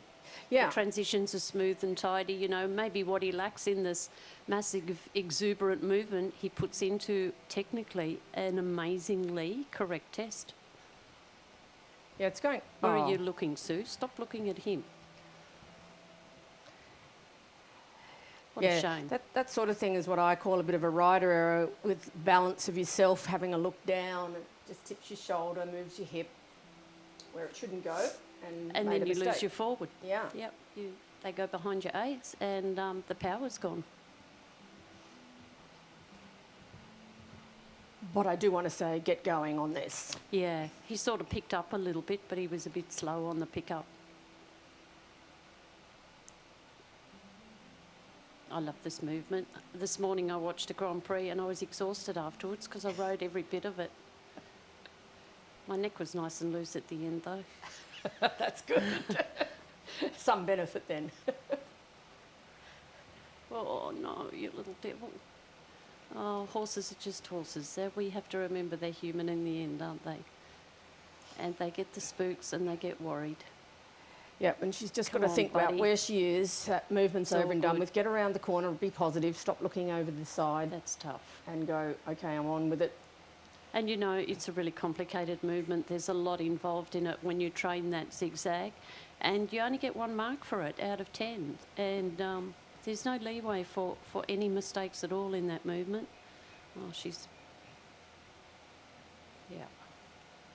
That's just Grand Prix dressage for you. The focus is just unbelievable. The amount of attention you have to pay, the amount of attention that's demanded from the horse is unbelievable. Oh, look at that. She moved the shoulders to the right of the centre line. I love it. Oops, just a tad over. Get back over there. So accurate in her riding. It's amazing. It's good to see. And it just got a little bit twisted at the end. It's tricky with these horses, you know. I think they learn the test and they get a bit smarter than us. Trying to stay ahead of them sometimes is a job in itself. But look at her, she recovers after every little hiccup, she recovers. It's what professionals do.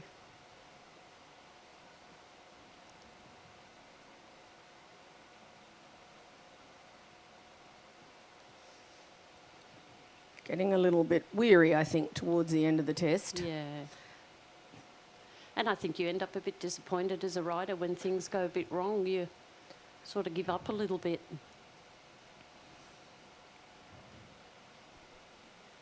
Keep going, Barbie. Come on. Come on, buddy. Only a few steps to go. And this transition's tough because the horse is thinking, oh, I get to stop soon. Can I stop now? Can I stop now? And you're going, no, come on. We've got to make it to G. Interesting how he spooked earlier and he's not even looking now. Good boy. Oh. Ooh. And trending on about 65.5%. Probably will go up from there. Still, according to the camera, the computer saying it's career best currently. Combination best, sorry. Although I'm querying that because I feel like I know it's at 66% somewhere. Oh, not international level. Okay, very good point. So at international level, it's career best. Perfect. All right, while we wait, we have a score. And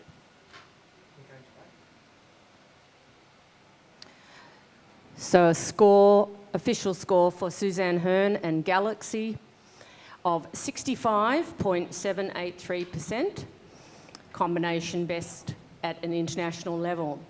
This is a CDI 3-star event, and our next competitor coming in is Heather Curry from South Australia, riding Istand as well, Spanish horse, gelding, 13 years old, owned by Heather and ridden by Heather.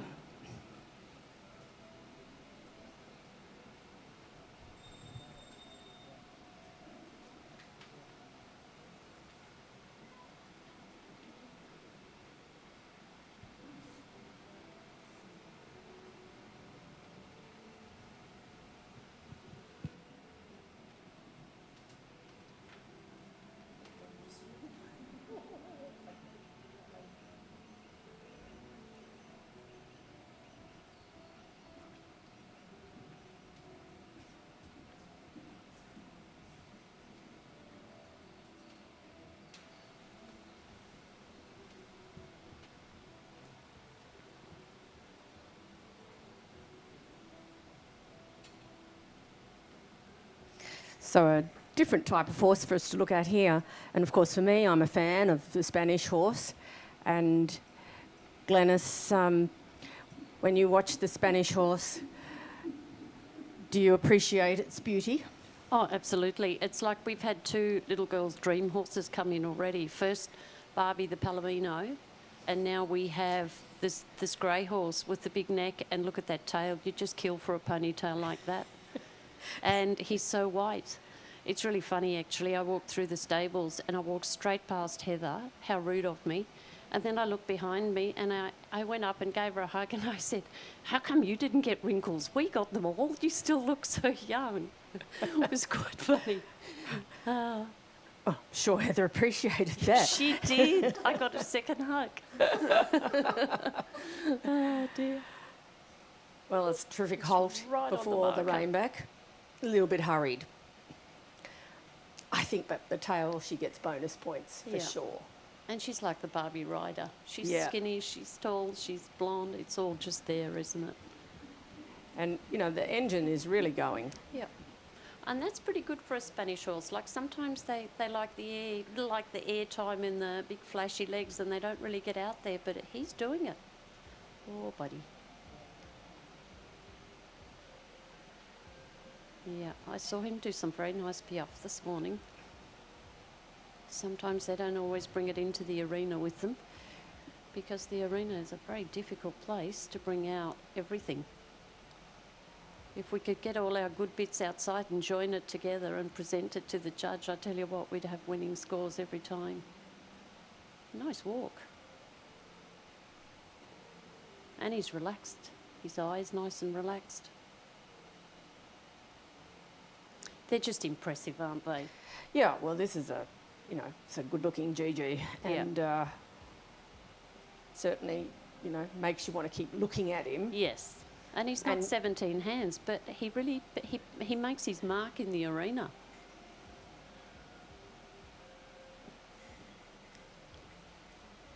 Fairly clean. So he's got, a fabulous front leg. And you can see it there starting to sit, but not Gets quite a bit as under muddled, hey? Yeah, a little bit buddy. wild. Now he's settling to there it. he comes, yep. It's there. It's certainly there. Just time. And I think all these horses have lacked a bit of exposure in the ring. COVID really, it took its toll on everybody and all our horses because they just lack exposure. And events like this are just so important in our training schedule because we need this atmosphere, we need this environment to get our horses into. And when they haven't had it for 2 or 3 years, I tell you what, it's tough to get in and just say, come on, pony, deliver the goods. So full credit to these riders and the job they're doing. I don't mind them, I'd have them. Trending at 66.2%.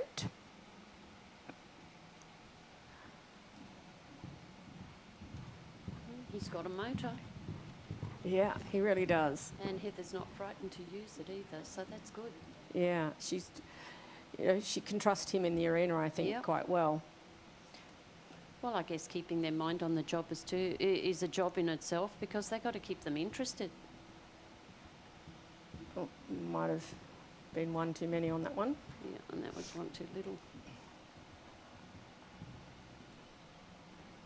He gets a little bit, he likes to travel a little bit with those quarters to the left, eh? He did it on the entry and he sits a little bit there. Sometimes they do get a little bit curly. Oh, everything's there. It's just got to come together all in one test.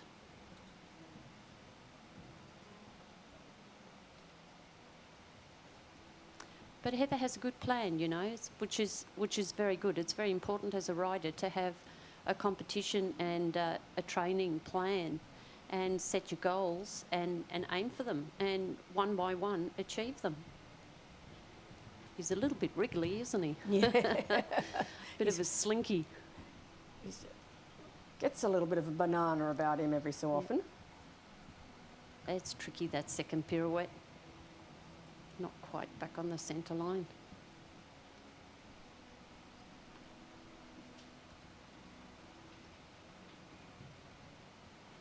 And that transition sometimes can be a tricky one because they get a bit in that canter mode and they don't want to come back to trot. Good boy. They do get tired by the end, don't they? Oh, you yeah. can see it. They You just do. You hit really a bit of a wall and they go, phew, I'm a bit puffed yeah. here. And you just got to persuade them that Yep, it's this a is- good idea. this is a good idea, this last Just centre sign. one We can more do line. it. Yeah. Look at that tail.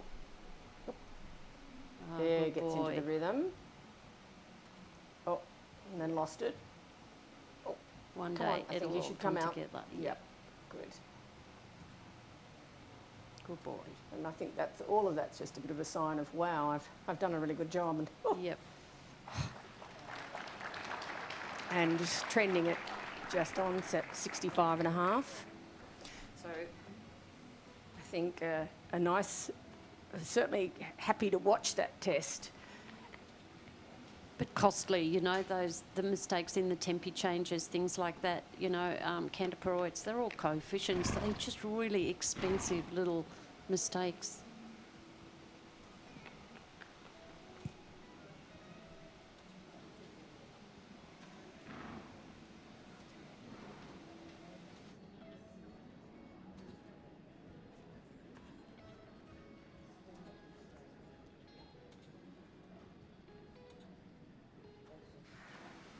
And a score for Heather Curry and Istander as Duel of 65.457%, putting her in second position. Very close between her and Sue so far. Next into the arena is Robert Harrison Schmerglatt from New South Wales, currently, and Quando Queen. Quando Queen is by quarterback, bred in Germany, and owned by Anna Katerina Gerber.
So this is a light-footed, bright, elegant mare. Sets off into a nice extended trot. How big is she? Oh, I don't know. We don't have heights. Oh, looks big, because Robert's quite tall, I imagine. I watched Robert the last 2 days on his medium horse over on the show jumping arena, so it's nice to see him on his Grand Prix horse now. Oh, 177, yeah. Hey, it's a good size horse. Very tidy.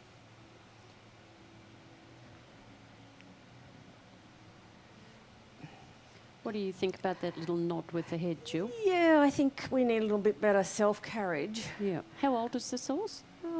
It's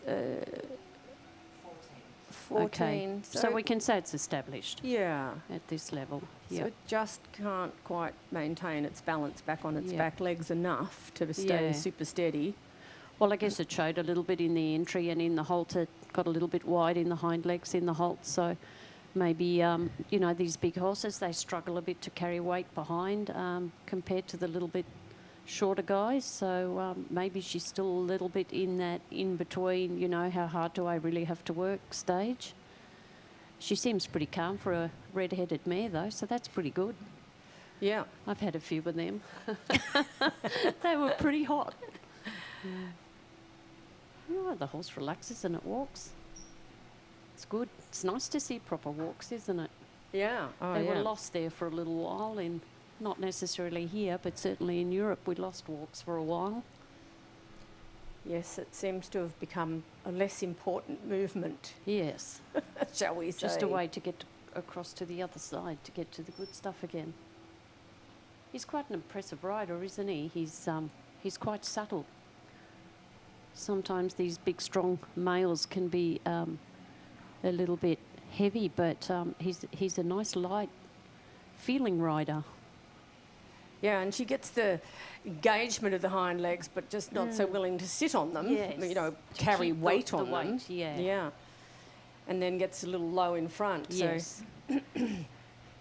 It's a big call for a big horse to load 100 kilos or more to that back end. So I guess it's a tough ask. And it comes down to the horse's gymnastic as well, you know. Some horses are athletes and some horses need a bit more help.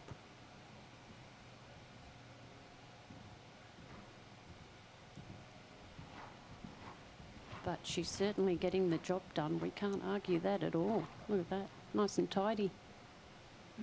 Yeah, and they were big changes. You know, took him He right up to the market. squeezed him in. Yeah, you wouldn't want to start a stride or two later. And he's going to ride the power. See, there it's definitely took some weight behind. Yeah. Just keeping it there is tricky.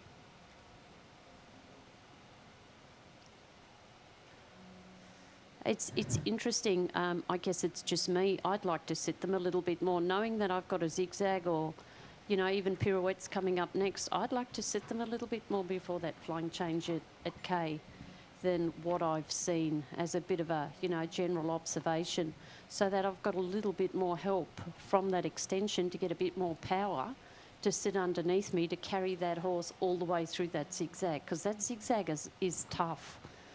To keep engagement, to make the count and to go sideways and to pop a flying change in, you really need that horse with enough petrol in its engine to get to the very last flying change.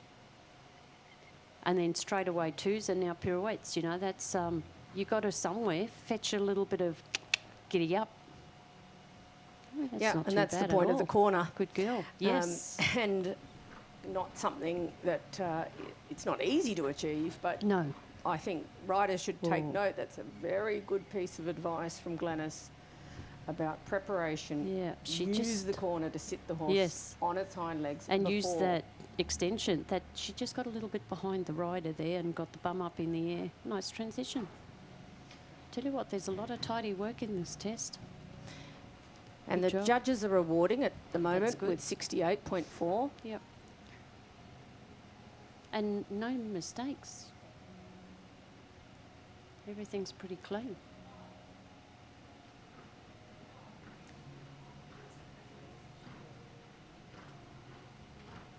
Just a little bit of swaying there again. I think that just shows the strength level in the horse, and there's probably a little bit more needed to in her development to just finish her off a bit more. And you've probably got your 70%. Yeah, more than capable of getting 70% Yep, this horse. It's a very lovely much. type, movement, It's a good combination. and no doubt he's very girl. happy with that. Yep. Very pleasing. Also, you know, I'm new to the level, so, and certainly at international level, this will be its first time. But my memory would serve me that he hasn't been long doing Grand Prix.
Right, just to let you know, sorry, the microphone was turned off, my mistake.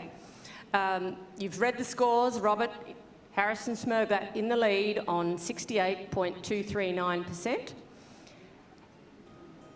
Now we have a break because two of the riders have to have two horses in this class. So there's a break until 2:28. You need to stretch your legs, spectators. Go and get yourself a coffee or a tea or something yummy to eat. Possibly go shopping. We've got some lovely trade stands over on the top side of the arena. Or take a walk in the gorgeous gardens of Willinga Park. We'll see you back here at 2:28.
Hello everyone, we're here at Willinga Park, Dressage by the Sea, sponsored by Foresight, and today we're having a little chat with Alex, who's the National Manager, Sales Manager of Foresight. And so, some questions about Foresight, the wonderful product. Fire away. Tell us, what makes Foresight special? Well, you probably know when you go to your saddlery or your feed store, there's just a ton of supplements there. What makes Foresight products really unique is the amount of robust evidence that we have. So when we make claims about the product, we can actually prove it with some really good evidence. Then joint supplements are not cheap, and you want to make sure that, if you are investing that in your horse's long-term soundness, that the product actually works. Yes, absolutely. That's terrific. I'm a veterinarian, and so I love facts and not myth. Yes. And so you've recently done, and I think it's been released, a research paper. Yes, we have. What does that tell us? So we had a paper that's been conducted at Colorado State University, and it's a really exciting paper in that we were clearly able to demonstrate epitalus, which is the active ingredient in all of our products. And so we're being able to prove that it has significant anti-inflammatory effect, and that's one of the things that we really want to manage with our performance horses. But the biggest thing was that we were able to demonstrate its ability to slow disease. So if you have a diseased joint, the horses that were on the epitalus had significantly less changes at the end of the trial compared to the horses that weren't. So that's just a huge tick. That is a game changer. Yeah. And I'm assuming, of course, and I know this for a fact, that we don't just have it for horses. We also have it for dogs, because my very own dog, he takes his Foresight every day and he likes it, and I've noticed an improvement. So what about us? Can I take it? Yes, you can. So we also have a human product, which we started producing because the equine vets were so thrilled with the results they saw in horses. They started eating, the horse version, and it doesn't taste that great. So they're like, can you stick it in a capsule? So we now have a human product called Osteo Restore, and we also have our very first human study, which has been peer-reviewed and published, and that was looking at resolution of knee pain, and we had some fantastic results with that too. Oh, terrific. Well, my knees are asking for it, so I'll be taking it. In fact, I'll probably take the horse one while I wait for the capsules to sort of come out. Yep. So I do see a lot of horses, and a lot of people ask me, what joint supplement should be the horse. what joint supplement should the horse be on? And at what age should we start? And so do you have an opinion on when we should start them on foresight? Look, honestly, I think the earlier the better. We know that joint disease occurs over a number of years, and so there's that chronic inflammation that can occur even in young horses, and it's the young horses that do dumb stuff in the paddock. So we may not necessarily know that there's subclinical inflammation going on within that joint. And so, you know, I think if you want to invest in your horse's long-term soundness, you know, getting them on as soon as they're broken in, so, you know, 3 years and onwards, is a really sound thing to do, pardon the pun. Well, there's nothing better than a sound horse in my book, and there aren't too many of those, so let's hope foresight keeps us going for a little bit longer. I'm sure it will. Great. Thank you so much, Thank Alex. you. Thanks, Jill.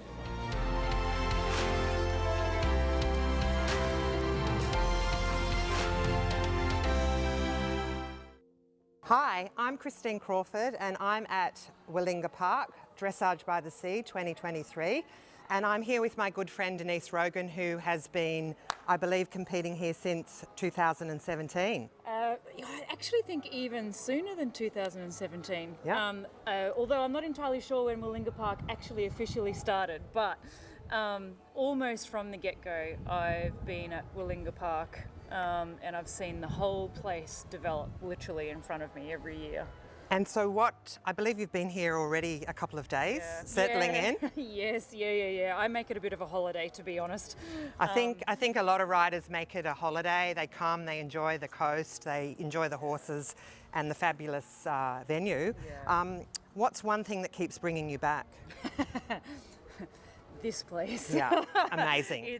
It's amazing. Incredible. It's this place. It's Borley Point as well. Yep. Literally, I've been here since Saturday. Yep. And we've been to the beach every single day. Yeah. You know, we've got a team of people here. We've got friends here. We've got family here. My mum and dad are here. We've got various parents here. And just every day we're doing something different in Borley Point, but just truly experiencing the whole place. So enjoyable for the spectators as well as the competitors. Absolutely. So how many horses have you got? And I believe you've also got some students competing. And so what makes up your team? Yeah, so the team exists of, for myself, it's 4 horses. Yep. There's three of them that are owned by Liza Carver and one owned by Steph Moran. Mm-hmm. So that's my 4 horses, but we have a team of about 12 horses. So fabulous. So it's a big deal. It's a big deal, and we've all been here since Saturday. The other 8 or 9 horses are various students and people that we just part of our team, and we help when we're at competitions. They're not necessarily all of my students. Yep. But at competitions we get together and we have gee each other up and we have a great time. Great. So I've got a few questions now. Sure. I would like to know these are like 5 things that people might not know about you. So what advice would you give to a younger Denise Rogan? Ooh, that's actually a really good question. To be really honest, I would give myself the advice of not panicking when it goes wrong. Great advice, great advice. Yeah, I just feel like back in those younger days when it did start to go wrong, that you question yourself and you start to pull up. Yep. And you don't work through it. And working with horses, it never always goes right. Oh my God, so rarely does it go right. And it's constantly changing and the sport's evolving and you're kind of find a new gear or a new level and you're always working towards something a bit better. Absolutely. As I've matured, I've figured that out and I now don't panic. Yeah. It goes wrong, it goes wrong. And when it goes right, you know, woo, yay. Great. And so another question, what is something in your tack room or in your stables that you can't live without? Oh my gosh. My Antares saddles. Your saddles? Without a doubt. I have an Antares saddle for every single horse on my team, and if I sit in anything else, I suffer. Great. And what's something that people don't know about you? Ooh, something people don't know about me. I'm a psychologist by trade. That's I'm not entirely sure if everyone knows about that. So that sometimes can help. Well, should help. Or hinder. And last but not least, is there a number 1 supporter or somebody that you'd like to give a shout out to Oh my gosh. There are so many supporters. I'm a team person, so I actually don't want to say there's just one person. I think that's a great answer. Yeah, it's such a team for me, and I rely on my team at competitions. Yeah. I rely on that everyone beefing everybody up. Yeah. Of course, my family and my partner, my owners, Liza Carver, she's been with me for 15 years now. Just incredible. Steph Moran, another owner. And farriers and vets, and just as you can see, the sport has a lot of people. Yeah. It takes a village to get people here to these competitions. Yeah. We'd like to thank Terry and Jeanette Snow for this wonderful facility. I think it's taking Australian riders to another level, and I think it's giving us the opportunity to really be on the world stage. So thanks a lot. Yeah. Thanks, Denise. Pleasure.